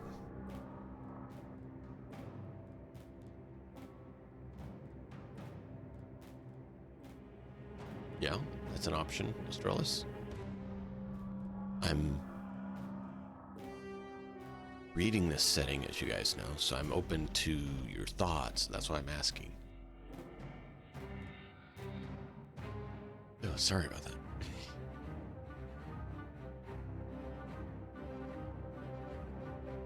What is narratively and thematically appealing to you all? What makes you think like, ooh, that one story post? Because we can do whatever we want. It's our own setting.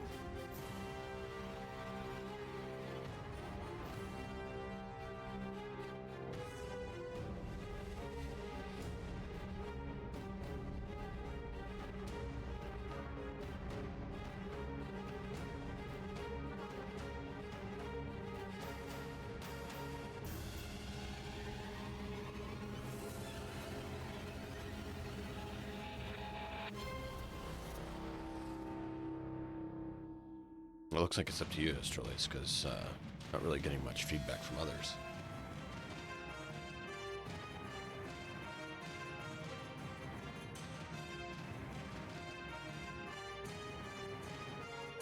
Interesting.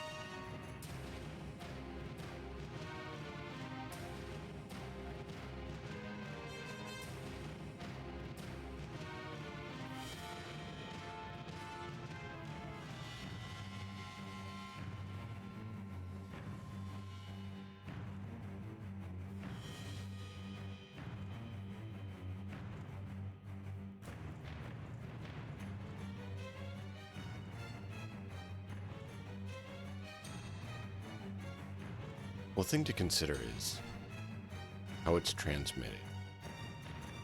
If it's just bite transmitted like some vampire mythos have, then it's just a fang based, you bite them and they can become it. If it's blood transmitted, then they have to ingest the blood of the maker, right? And then if it's curse based, well, you have to perform some ceremony aspect to transmit the curse. So those all have different aspects. And then there is the other mythos of vampires, depending on who you're going with, where they require you to die to become a vampire, or are you not required to die to become a vampire? That's the other thing to consider. If you have to actually fully die to become a vampire, that makes things interesting.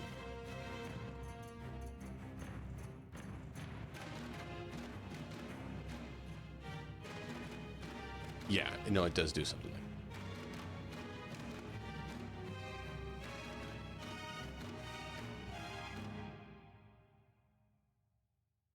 like that. Mm-hmm. Yeah, I believe vampire was a, what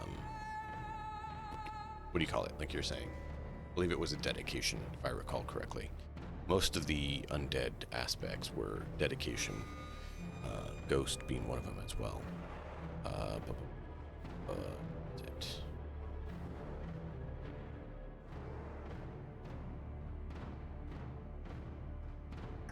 There you go.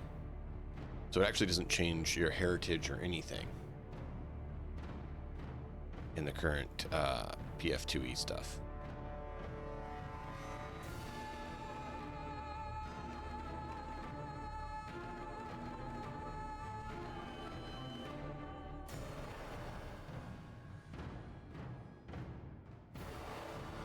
You're killed by a vampire drinking your blood. Still kind of options to us to decide, because we can change that. Here's the name.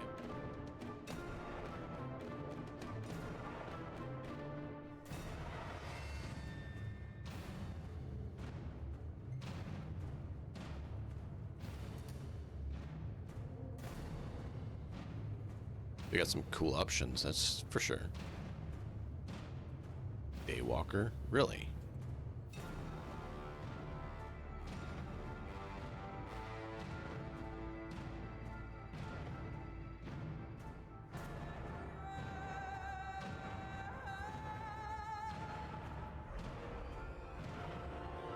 Interesting.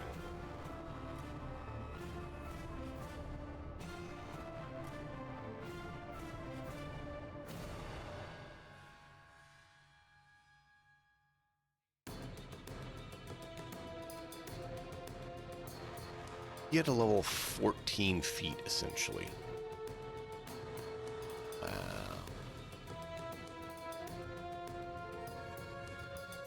Cool.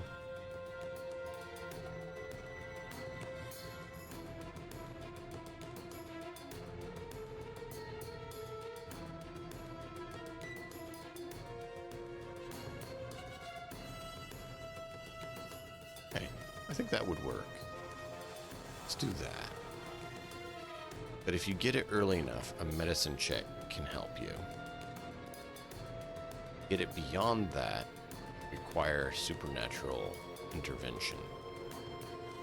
Basically a counteract check.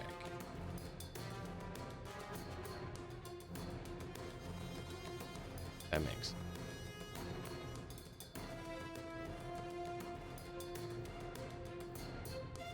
Ooh. Let's.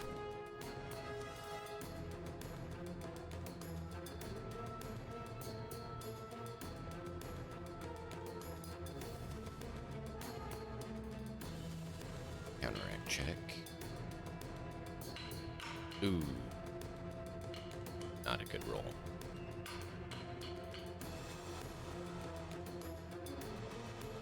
That would take that.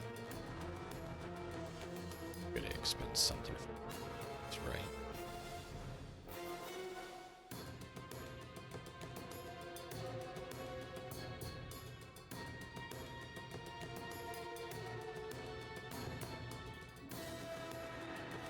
Yeah, that would make sense.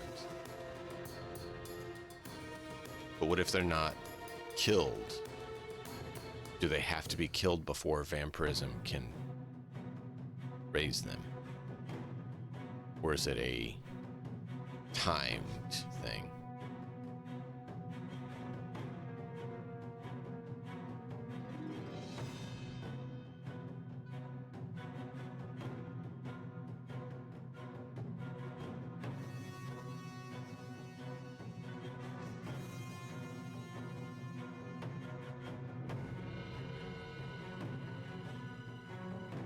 Are you serious?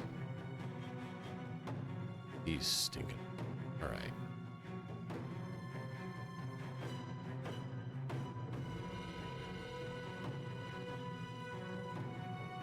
Yeah, I could see that. That's kind of the question.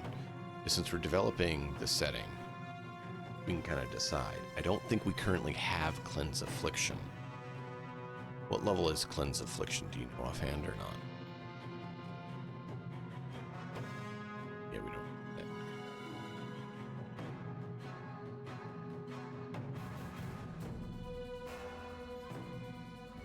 Okay. Yeah, we don't currently have that, but I could see that work. That would make sense.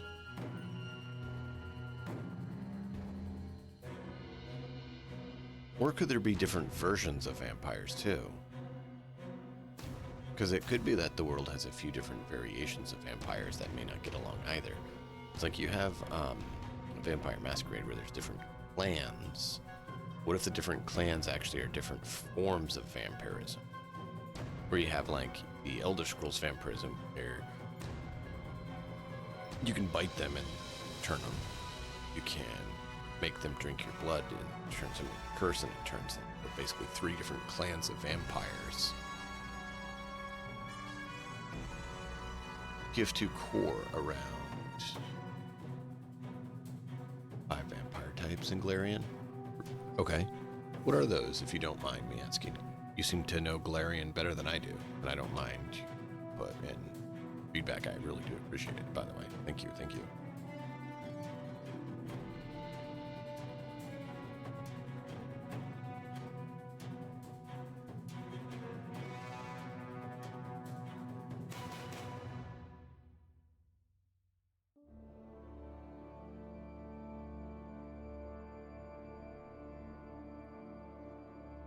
Is there a good page that has that? Okay. What which are standard vampires.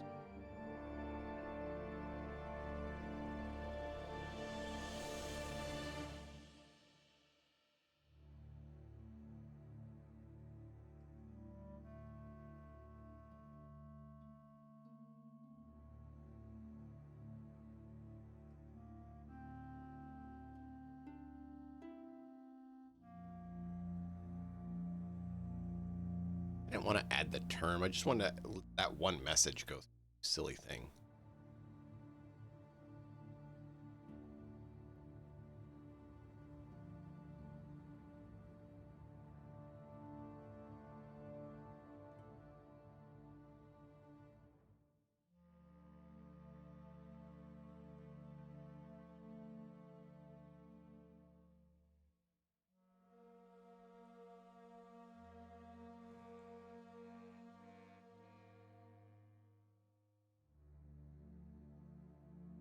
Bestial.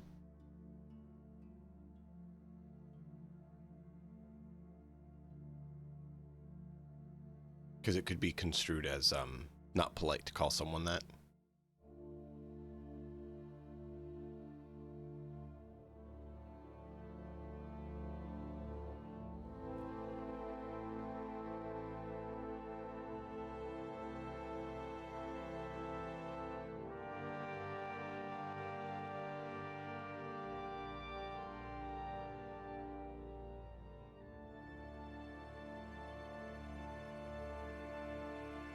To find where they'd have the different types.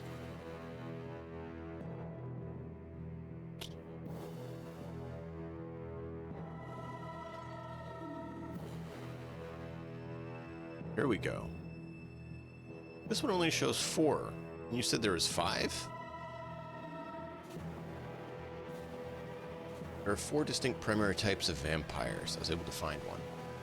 Jingshi are the Asian vampires. Yeah.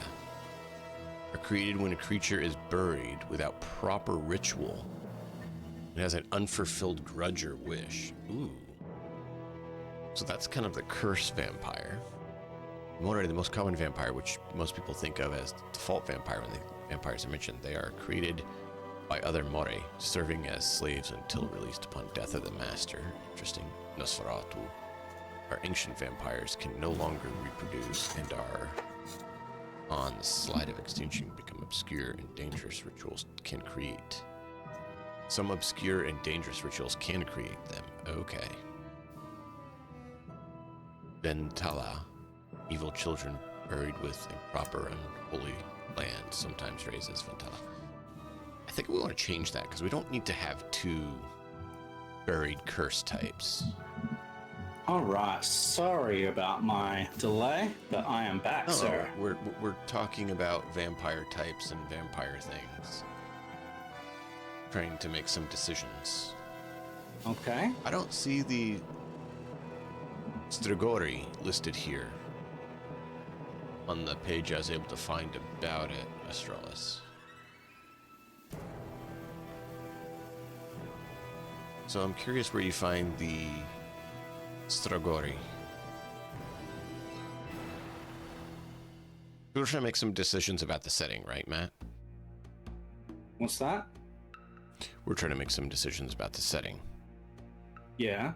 right? And so, if you think about vampire myths, they're very different.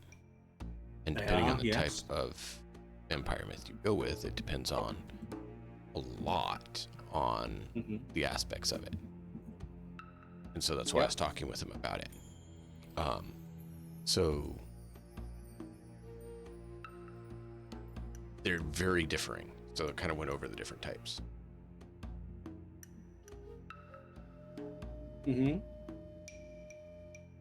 Yeah, and you don't necessarily have to follow exactly what someone else has written before. Oh, yeah. Like, you can take inspiration from that. Yeah, and that's what I was talking with him about while you were gone, trying to figure out, what we think, what kind of options there are. And so I mentioned, so there's the option of a bite creates the vampire. That's one mythos. Like that that's the Elder Scroll thing, right? You get bitten, you become a vampire. Now, that typically is considered a disease-based transmission. And then you have the question of, is it a standard disease or is it a supernatural disease? If it's a standard disease, then any sort of remove curse or even medicine check early enough on should potentially be able to remove it. Where if it's a supernatural one, you have to do more of a, specialized removal. Then you have the next step where some of them require you to ingest the blood of the maker Mhm.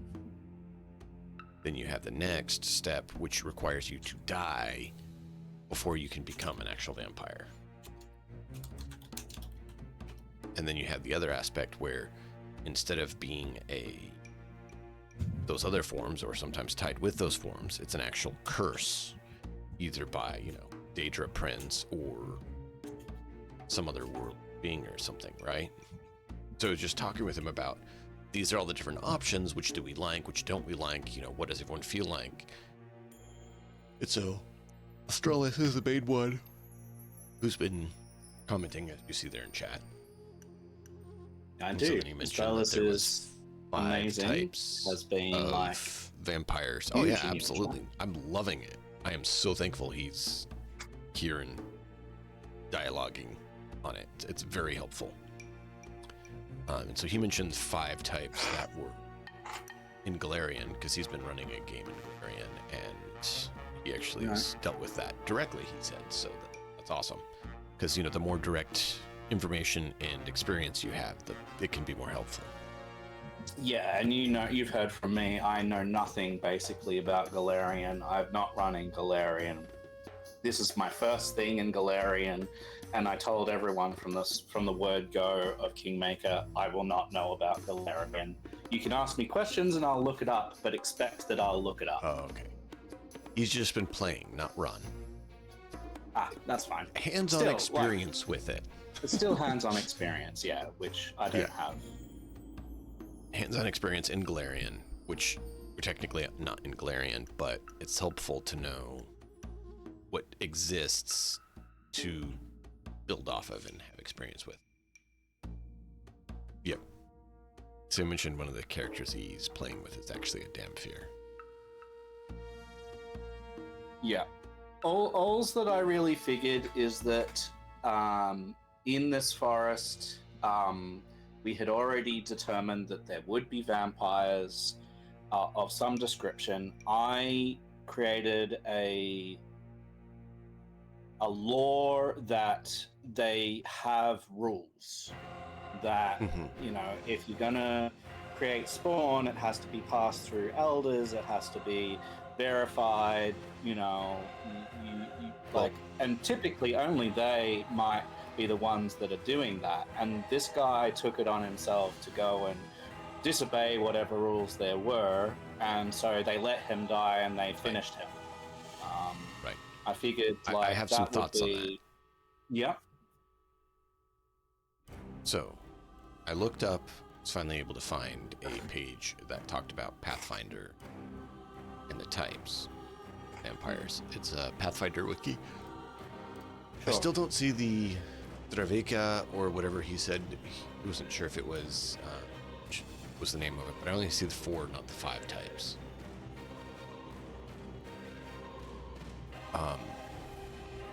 But we can have however many. But basing off theirs, I like there's a number of variations. Yeah, Jingsha and the Book of the Dead. Yeah, I actually see that one here on the page. I like the idea of there being different types of vampires. And so people misunderstand the variations. And thereby don't understand they're technically different creatures. Yeah. That fits very much with human history, and it's a monster, right? Yep. So, I like that idea, in that each one has a different way of becoming, right? Being born. And so, depending on which variation you are, depends on how you're created, depends on whether or not there's options to undo it or not. Yeah. If you have to die to become one, you can't really undo that, right? No, absolutely not. I mean, but, if it's a ritual curse to become one, it sounds like it would actually fully morph you. I don't know that you can undo that one. Yeah, it depends on if the ritual, you could do a thing potentially with a ritual where it could be interrupted. That's different. I'm saying if the ritual's completed, there's no Completed. There's Yeah. no coming. Once it's completed, there's you're done. Yeah. I agree. I could potentially see the other two variants, maybe not, being able to be reversed. In Elder Scrolls, it's somewhat of a curse, but it's a disease-based curse, right? So it's almost like a supernatural disease. Because you do have to get supernatural healing to move it, or if you do become a vampire, you can get it removed via a ritual. Mm-hmm. Or via becoming a werewolf, which that's a whole nother thing too. But I In like the their idea lore, that maybe the werewolf it gives you immunity to other diseases. So yeah. Oh, yeah, I believe that, Estralis. So I think it's kind of cool that there's multiple types that are all considered the same, and maybe that's part of the issue of the Forlorn Forest, is that it's an ancient forest where it's kind of the vampire homeworld. And the thing is, the reason they haven't driven out of the forest more and attacked more is the 4 clans, they're 4 different species essentially of vampire, actually fighting amongst each other as well. Mm-hmm. Which is which feed into why they have strict rules about whether you can create them or not, because they don't need their underlings creating internal revolt when they're already at war with 3 other clans. Makes sense. I like that idea because it adds to the danger of Forlorn Forest, but it also adds to why vampires haven't come out and attacked the rest of peoples yet, or much. Yeah, Doesn't mean they're they haven't still at trying all, to. but it's not if they're this powerful, why haven't they been preying on the people more? Well, if they're internal conflict, it kind of makes sense. Right? Yeah, and also amongst that internal conflict, there's different ways of treating people. Some of them are gonna wait and lie in wait until late at night and take only criminals. Some are gonna have morals, and some of them are just gonna be blatant and just full out just attack. But a lot of them know if you take away the food source, what's gonna happen? There is no food source. So they're a little bit more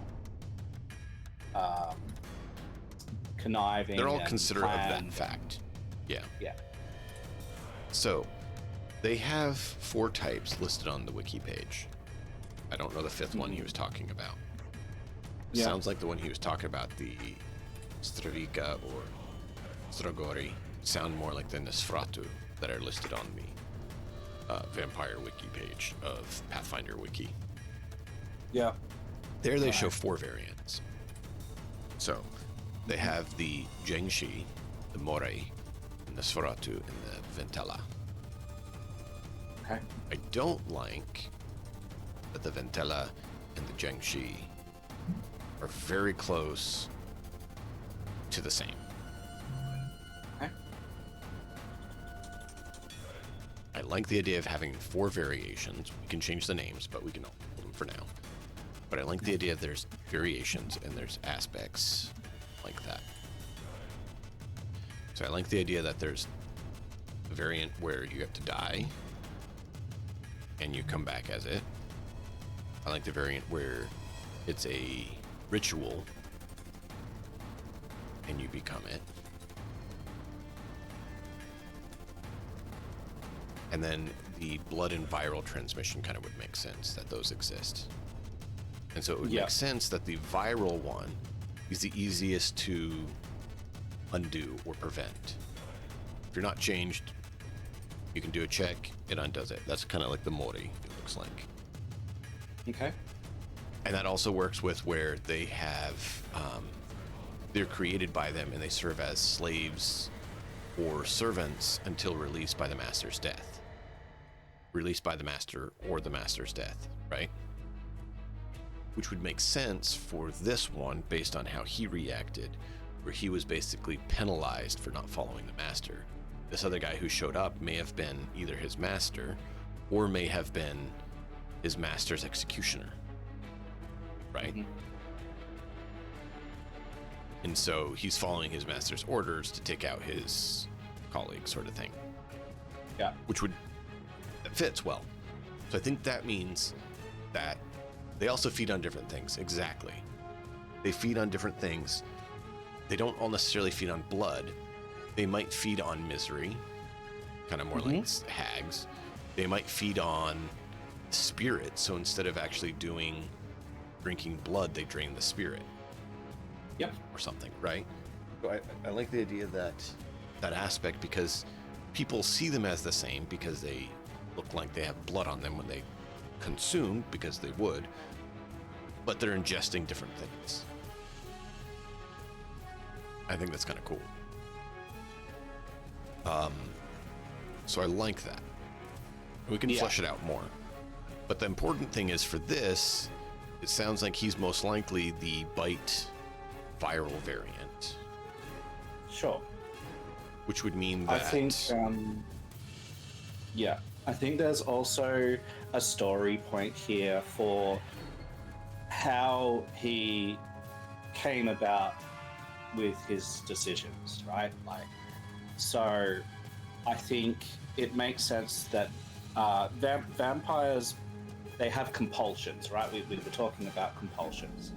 And he had spent all of his life vampire hunting, or murdering things in the forest, monster hunting, up till then, when he got turned. And so I think a big part why he did what he did was he hated what he became, and he kept the compulsion. His compulsion became overcome the vampires that overcame me. And he started experimenting with the idea of, if I can get teleportation into the bloodline through using these spiders, that could turn the tide, you know, and we could make our own type, or our own mutation, or whatever else you want to call it, strain, if you want to use that word. And that was his compulsion. So the idea behind taking another species that had a different feature, a different ability, was he could utilize that and use it against the other vampires that turned him. So that was part of, in the background of my thinking. But again, whatever you decide to take from that is up to you. No, that's cool. That works well. Because he thought he could, and obviously didn't succeed. Right? He succeed. Yeah. But I do like the idea that there's various types and various aspects, because it feeds into the aspect of, you can have very different stories. One vampire may be just trying to drain people's spirits. And so people are just, you know, their very essence, like that would be probably the biggest against the gods or wherever their spirits go, right? Or even Mab.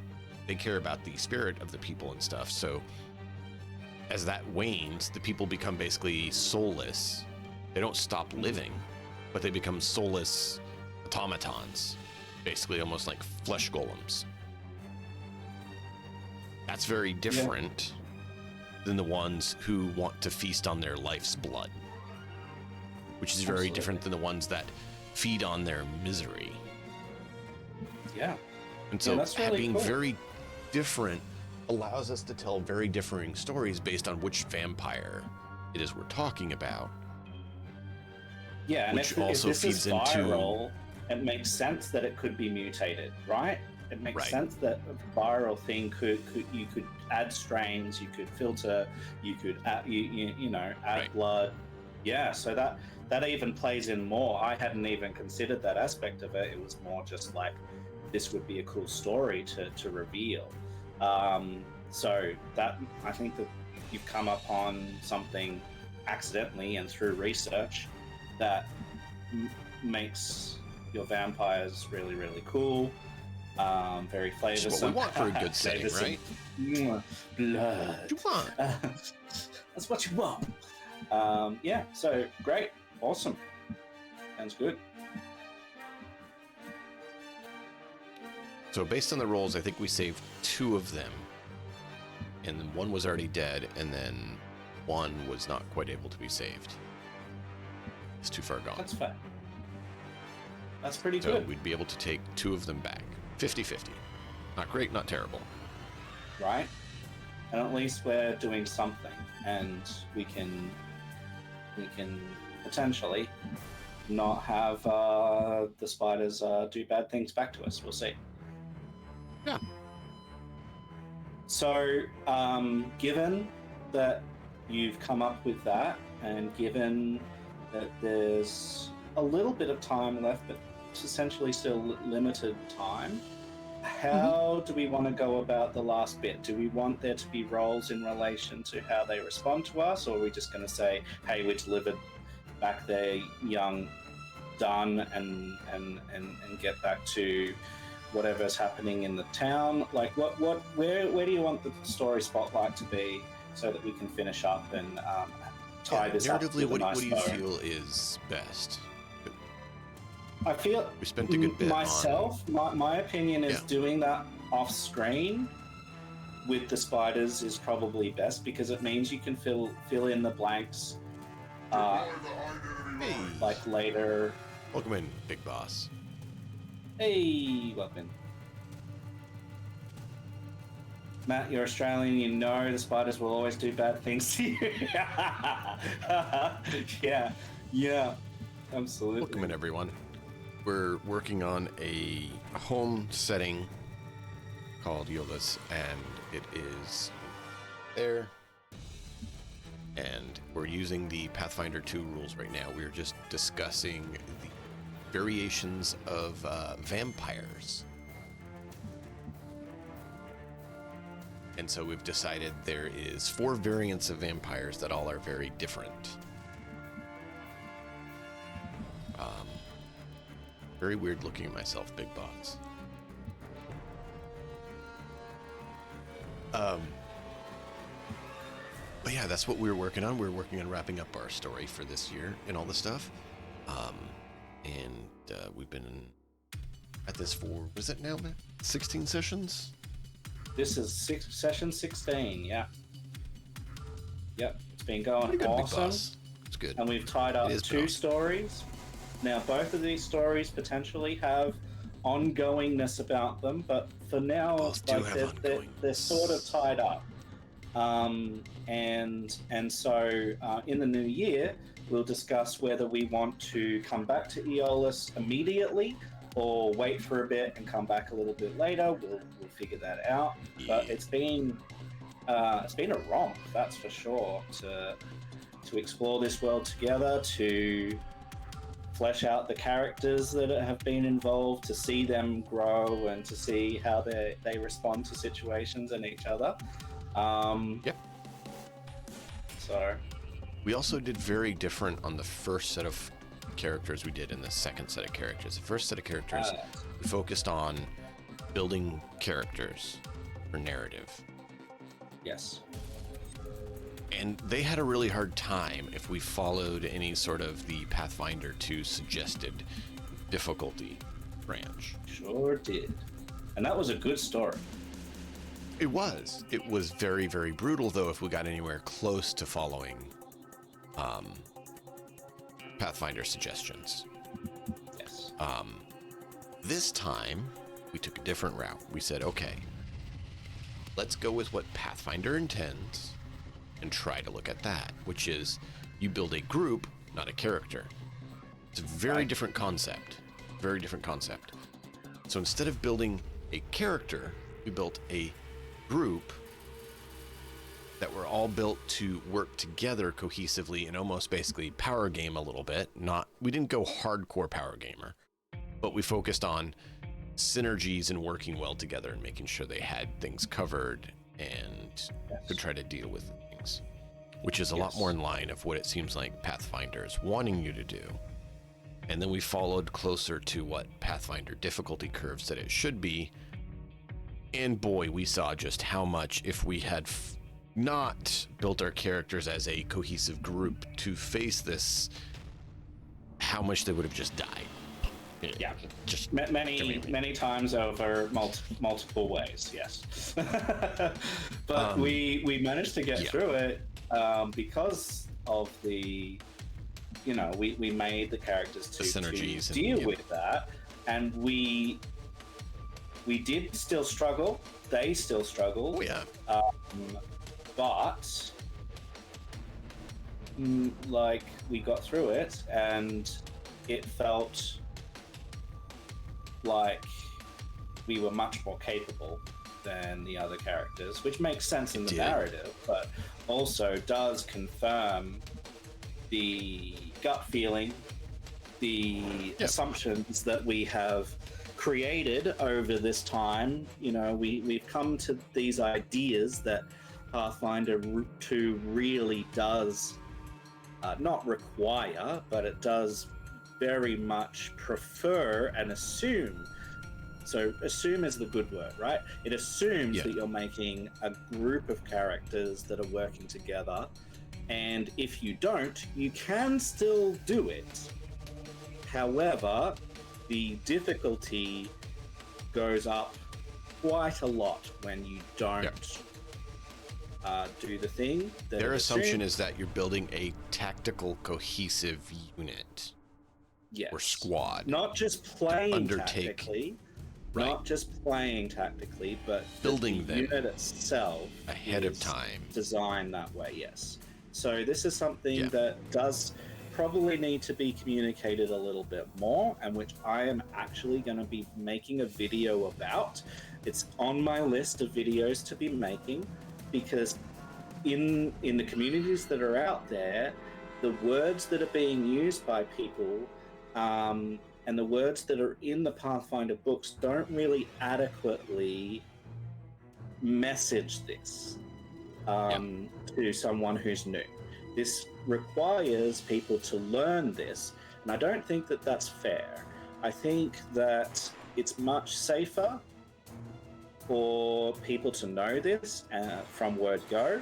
Maybe not know exactly what it means, but at least know about the assumptions.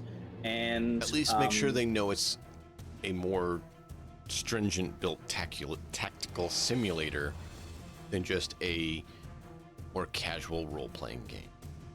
Yeah, but even then, you're thinking about working together as a group of characters, not as building a synergetic group.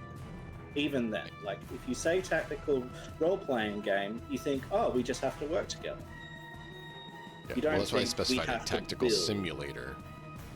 Is tactical simulator instead of tactical role-playing game. A tactical simulator means you have to build a tactical squad to face down the objective, where a tactical role-playing game means you have to be tactical with your character, which is why I left off role-playing game and just went with tactical simulator. Okay. I still, semantics and I still think people are more inclined, especially coming from different systems and things like that, to go, this is meant to be this is meant to be like D&D in its own way, and it's not. And they come into it expecting that they can just make any character and then work together, and you can, but it punishes you for doing that. It punishes you severely, and the DM either has to make sure that you know that it's going to utterly curb stomp your face, or alter things away from what their default assumption is that the DM is going to do. Which is what I have done both in Kingmaker and in my home games, is change the rules to make it fit the type of players that I have and the stories that they want to tell and the group synergies that they want to have, because I know I didn't want it to be as hard as it is, and I wanted to take the foot off the gas and allow them to make characters for narrative primarily.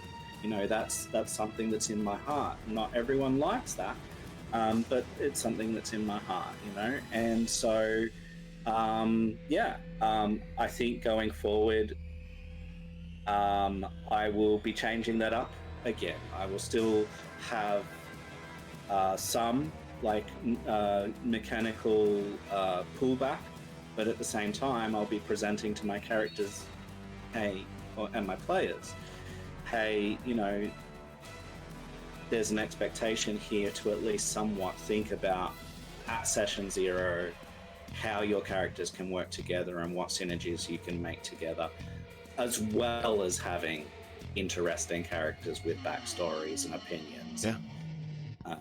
And things. So, I mean, as much as Nizaru is a jerk and is very focused on himself, his part of the party was reliable outputting damage, and boy, he did it. So we didn't really have a rogue in the party this time, Australius. It was identification of character of monsters too.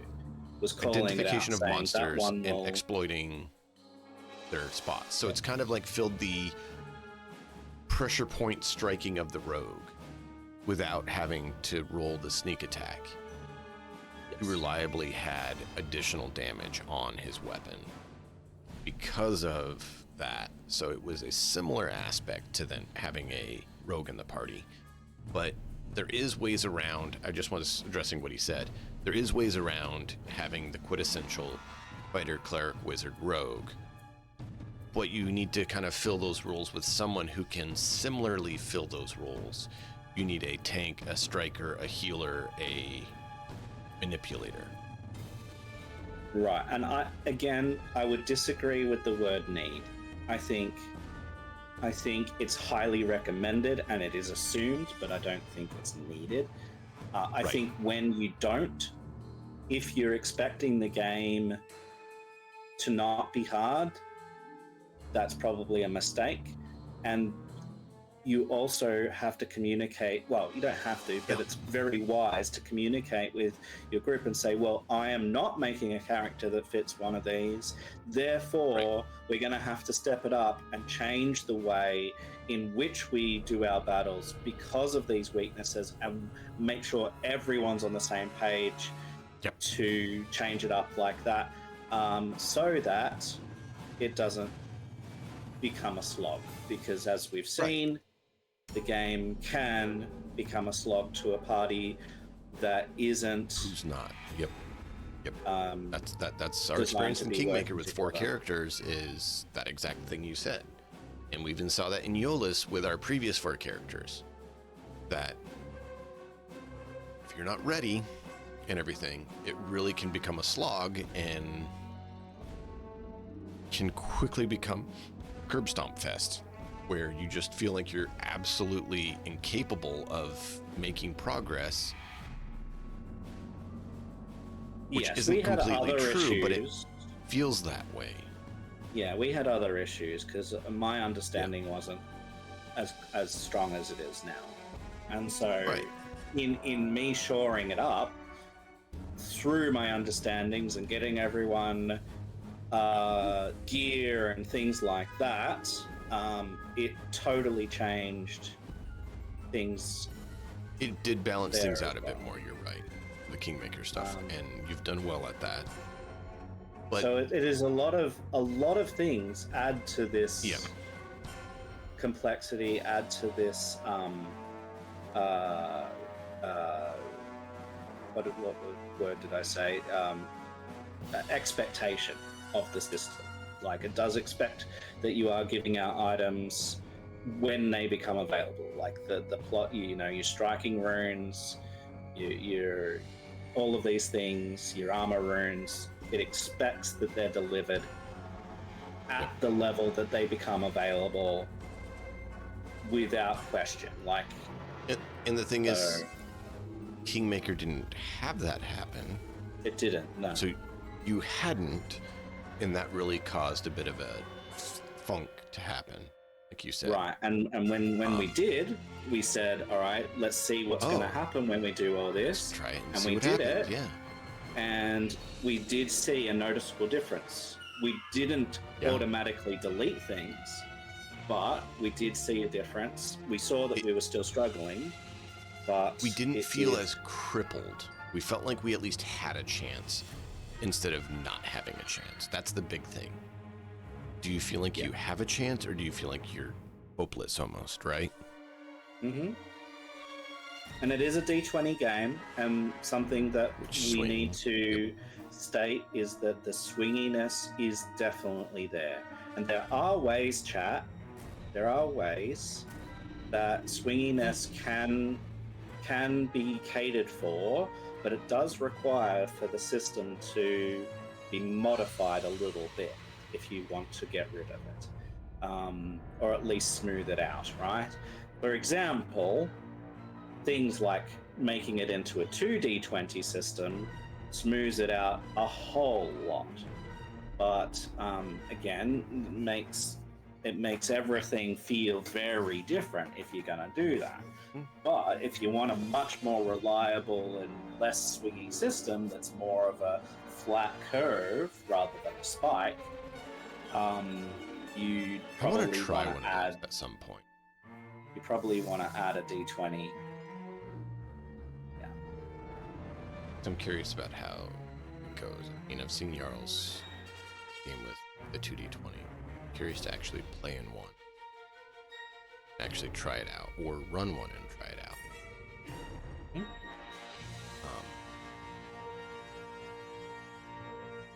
It can still spike. It's just the frequency of the spike is more than halved just by the way the math works. Correct, Eòlas. There's also Dune. And Yep. I thought I saw another one. Yeah, so there's there's a a number of reason 2D to systems. consider it. But again, these are things to consider, you know. D20 systems, all of them are swingy. Some of them are going to be feel more like they're swingy, and some of them are going to feel less, but they're all swingy. Yep. And so... And then, of course... Go. Sorry. No, didn't really have a point yet. Okay. Because then, of course, there's also the story cube ones, the story dice ones that the Star Wars one, what's it called? Genesis. Yeah, the Genesis system, which I haven't tried, so I don't know how that works. That's another way that I've seen. It's likely that our group, inclusive of you, will probably try that sometime because I'm interested in running it again. Okay.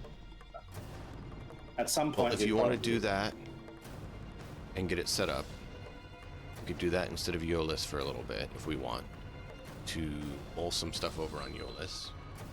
We don't have to make a commitment either way right now. I'm just saying if that's something that interests you, we can look at doing that this time slot. That's a big consideration for me, so I don't know. But yeah, I get that. For now, and that's why I said we don't have to commit.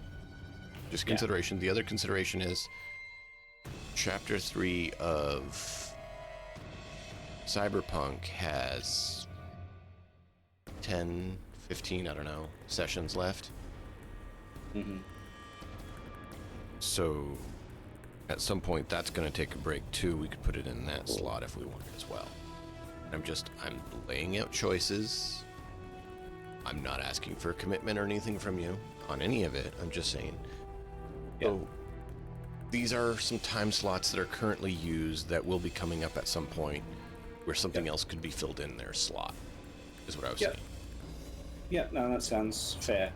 All right, so enough talk about systems for a little bit because we need to focus on getting this narrative finished out and tied in a bow because this is our last session for a while. So thanks for participating in a system discussion chat and DM. It's been really interesting to have that discussion, but let's focus in on our characters and the story and get that wrapped up. And then if we still have time, we can go back to it. Yeah. It was appropriate to where we were at with talking about this team. It's the only reason we kind of got into it, but you're right. Back to the team. They probably would scour around and find Lestat's journal or something, because knowing thought was he probably had something to log his experiments and such. Correct, yes. He would have some sort of log as to which dose and batch and all of that sort of stuff.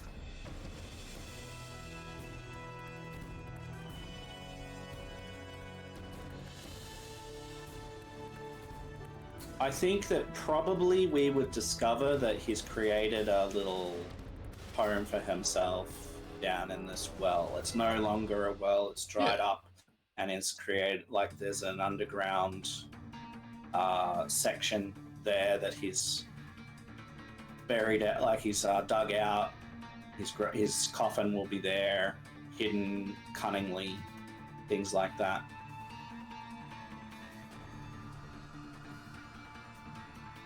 Yeah. I've said it about Alien both on the lollygaggers and on... Nice. I played Alien Aliens once. is another setting.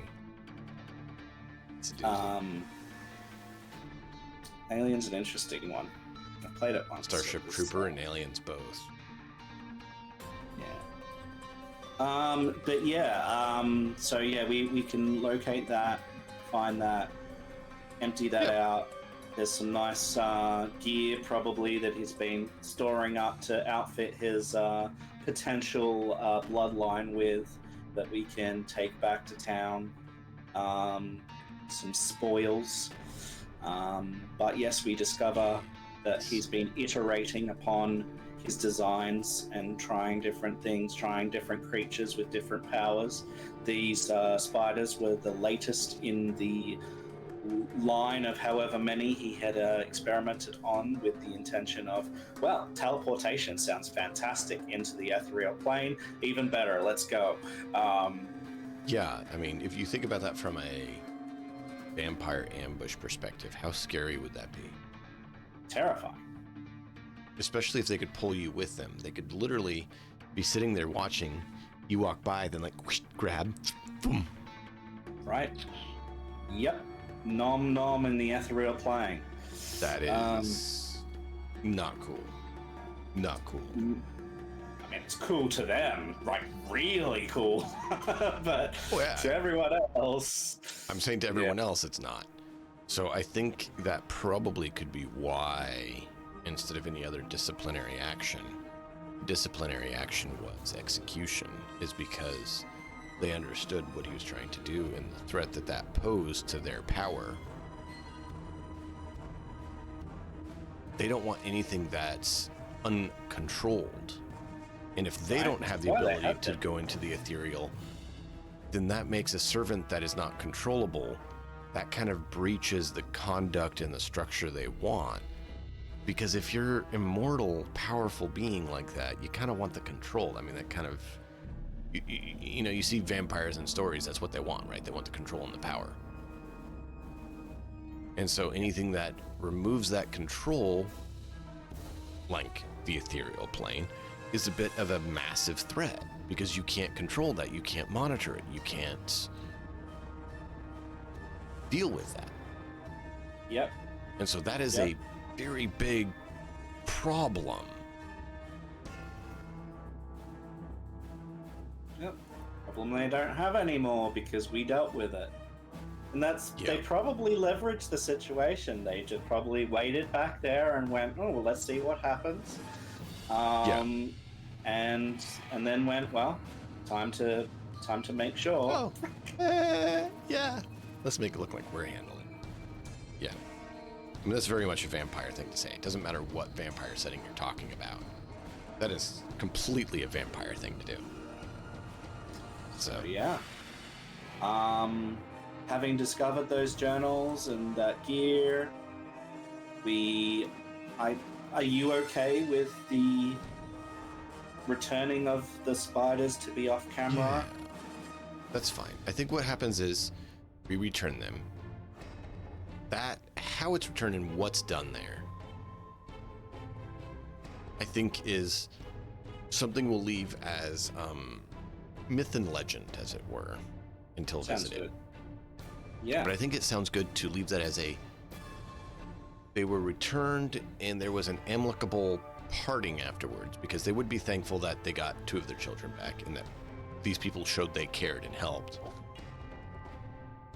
What dialogue that consisted of, what happened, and all of that, I think makes sense that that is another story beat that comes at another time. That's great. And then we make our way back to our village, town, Briarbridge. Drag our sleigh with bison meat all the way back using the plants that Nishmiko was taught about to cover the scent to avoid additional prey. Yes. I think we avoid a certain. I think we avoid a certain tree. Absolutely. Yeah. We avoid there. Screw Steer that tree. clear and make sure we tell our commander about that to make sure we spread that far and wide that we're going to avoid that area. It's like that the terrible Whoopi Goldberg movie, whose line was, "I like men tall, dark, and handsome. 1 out of 3 ain't bad."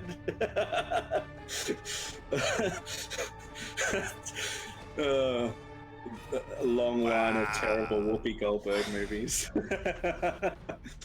But yes, we make it back to Briarbridge, and yeah, they've got plenty of meat now. Plenty of bison. So luckily we're able to ensure that the peoples of the Alliance are able to exist and survive winter, which was kind of their goal. Indeed, indeed. We would also find in his lair all of the ingredients that he was using to flavor his concoctions. There would be a lot of usable ingredients as well as not usable ingredients. So there'd be garlic and herbs and spices and things that are usable, but there would also be things that we don't want to touch with a 10-foot pole. Thank you very much. Yeah. So I think that works well. We get some stuff there. I find it interesting that the vampire had garlic, but you know. Oh, maybe it's an onion, not garlic, but yes, whatever. I mess with you. It's all good. But yeah, so they're able to successfully go down as heroes for this, and that they saved that. And so when we reconvene in Eòlas, whatever it is, we may come with them, and dealing with the vampires of the wood that they now know about is a threat they have to consider, which they're definitely going to report to their commander about that. Skewer is, I'm sure, going to have a field day with that. Hey, Skewer, He has there's bigger vampires in the concerns woods. right now. Right. He has bigger concerns right What's now. that concern? That's another story too. That could be another story that would be fun to look into as well. Yes. But yeah, so there's a number of stories that we could potentially pick up with and continue here in Eòlas. We've had a lot of good narrative and really good development on the setting. It's been a blast. It has been very fun. In discussing this at the start, 16 sessions ago and a few weeks, it was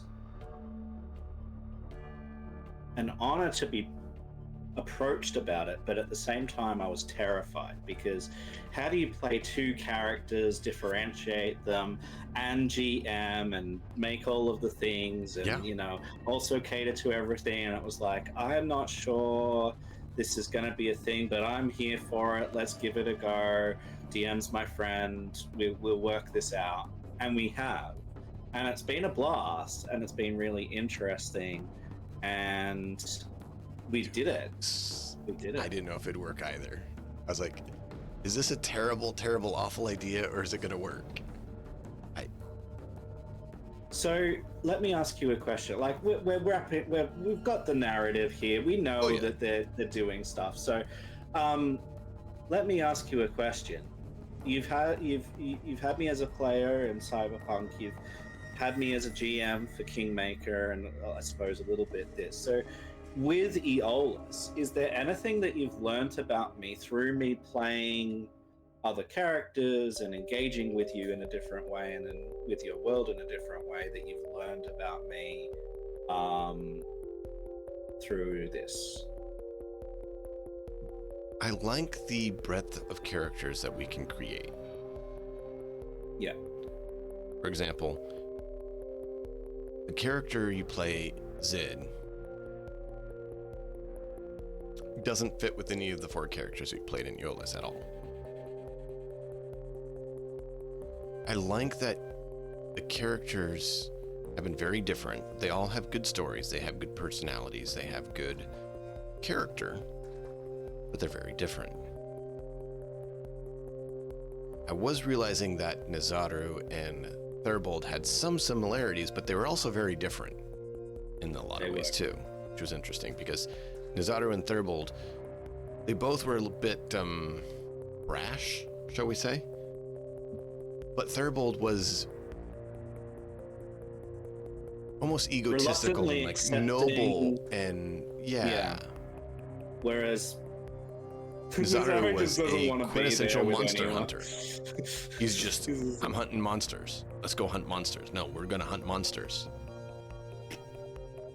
I mean, he's an orc, and I tried to play him as a, if you think of it, like a orc witcher almost, right? Because people know witchers are monster hunters. So it's kind of what he was. He was there to kill the beast. Yep. And he was a professional beast killer. He didn't care about the other stuff. And all these 4 that were in this group were more the professional, do the job. And I think all 4 of them were very much more do the job attitude and personality than the last 4. But that was intentional. But they were all do the job very differently as well. Like Ishmiko was kind of the other direction from Nazaru of like, let's go just do nature things, where Willow and Kazumu were kind of more in the middle. So it was really interesting to see the breadth and differential between the 4 of them being that way, yet still being professional. Oh. Where, I'm 77, dearie, I'm not supposed to be here, was very, very different and very not professional warrior type. Right? I loved playing her, and I loved coming up with like an extended big family and having them all alive and all healthy and then like no issues. I just loved that. It was so much fun to have that. Be like, I'm coming because my patron that I have been following for all these years somehow suddenly decided she wanted me to go somewhere. Why? Why now? God. Which is brilliant.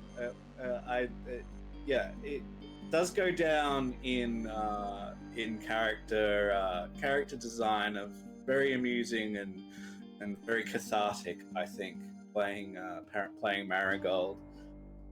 So that was nice. It was nice. Yep, it was great. So I'm thankful for that. But yeah, it's been really interesting to see the different characters come into their own as well. And that's the thing, until you see someone play a number of characters, it's hard to know if they're a one character kind of person or if they're diverse, right? And to me, that kind of tells you some about the person. Like what is their capabilities in role playing and their breadth and width of ability to deal with situations and role play things and figure things out. Not criticizing Azrael, but his characters are very much more similar. He's been at it a lot less time. He's new, so we're not criticizing him. Just contrasting where your characters were very different from each other, right? Now, those are two very different extremes of experience, so we're not criticizing anyone, just stating that when you have that breadth of experience, you can stretch your muscles more, because role-playing is a bit of a muscle. And the more you work at it and stretch it, you're able to figure out more ways of doing things. And it does show by being able to do very different characters. Right. I think there's also a dynamic here about the fact that I'm a forever GM. And so getting the chance to play characters is like, I'm going all in because I never get this chance. Yeah. So Oh yeah, I'm just going. I get that. I completely get that. Yeah. So And that's part of why I thought of including you on it. It's because I know that feeling. I know that, like, I've not gotten to play. It would be nice to actually get to play sometime. So. Yeah, that's been an awesome opportunity, and it's been a privilege. And I like the same thing back to you, like you've risen to these characters and made them, unique in their own ways. You facilitated stories in your developing world and facilitated like roles and stuff, and all the while dealing with your own personal life stuff in the background. I think that these things tell the world, tell each other something about our characters, right? Our real life people, your people, my people, it tells us about that. So Yeah. It's been an honor, absolutely. As you know, it's been a bit of a doozy recently. So. Yes. Yeah. We make do the best we can. Absolutely we do. But yeah, so do these characters have anything last to say as they leave each other and go about their regular duties again after this special I think so. assignment? I think when they get back and after they finish turning stuff in, Kizaru is kind of like, and Kazuma is like, hey, come here. I want to let you all know that it was a very good honor serving with you all, and I am glad I succeeded in this. If we have the opportunity to serve together once more, I would look fondly on doing so. Well said, well said. Yes, I do have to admit, I wasn't sure to begin with. I knew that the commander would have good choices, but you never really know how you're going to work together with other people until you're out in the wilderness. And, well, despite some griping here and there, I'd say things have been very successful, and you are all fine people with excellent abilities. And as you say, Kamuzu, it has been an honor to be in that situation. Thank you, each and every one of you, for having each other's back, mine included. Without that, I don't think we would have come out of there. Indeed not.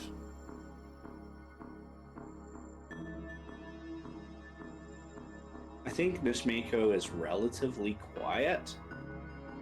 He's pretty shy. He can hold his own in battle and in the forest, but he would just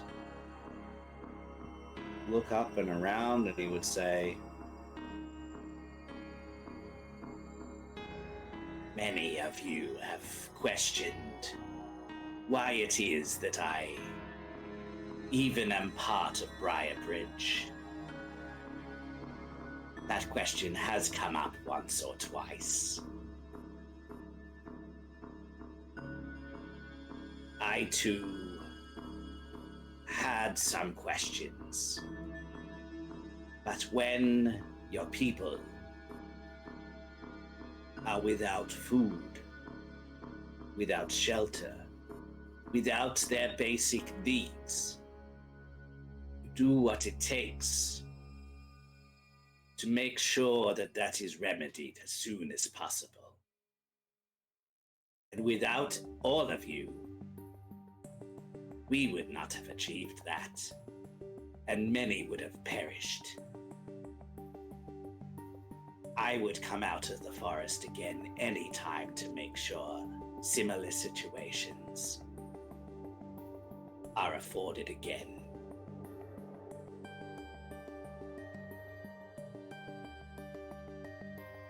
Well, you know, if you're gonna go back in them forest, you better watch out for them blood-drinking fools we met. I'd hate to meet you as a blood-drinking fool. Ugh. Or your little buddy there. Mizaru will try to pet Hist. Not in a mean way, but in a, hey, you did good too, buddy, kind of way. sort of scrunch on the top of the head, you know? Yeah. Yeah. Nice.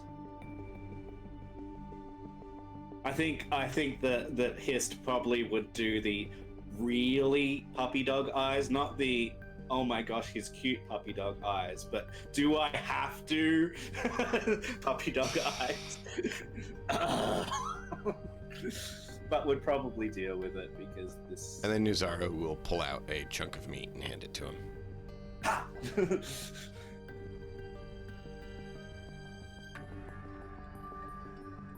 We did well and survived, when we probably shouldn't have with some of what we faced. He'll draw his sword and give a salute. Till there's more beasts slain. We'll see you then.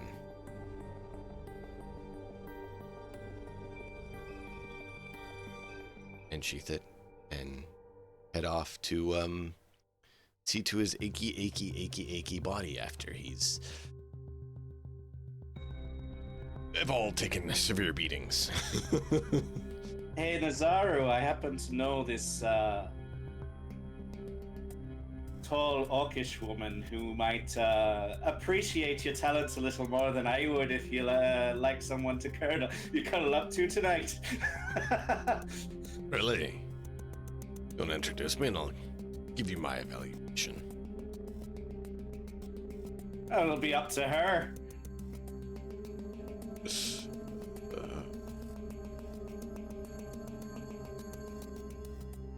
But yes, our characters will make their relatively amenable farewells, knowing that they will probably see each other around the traps.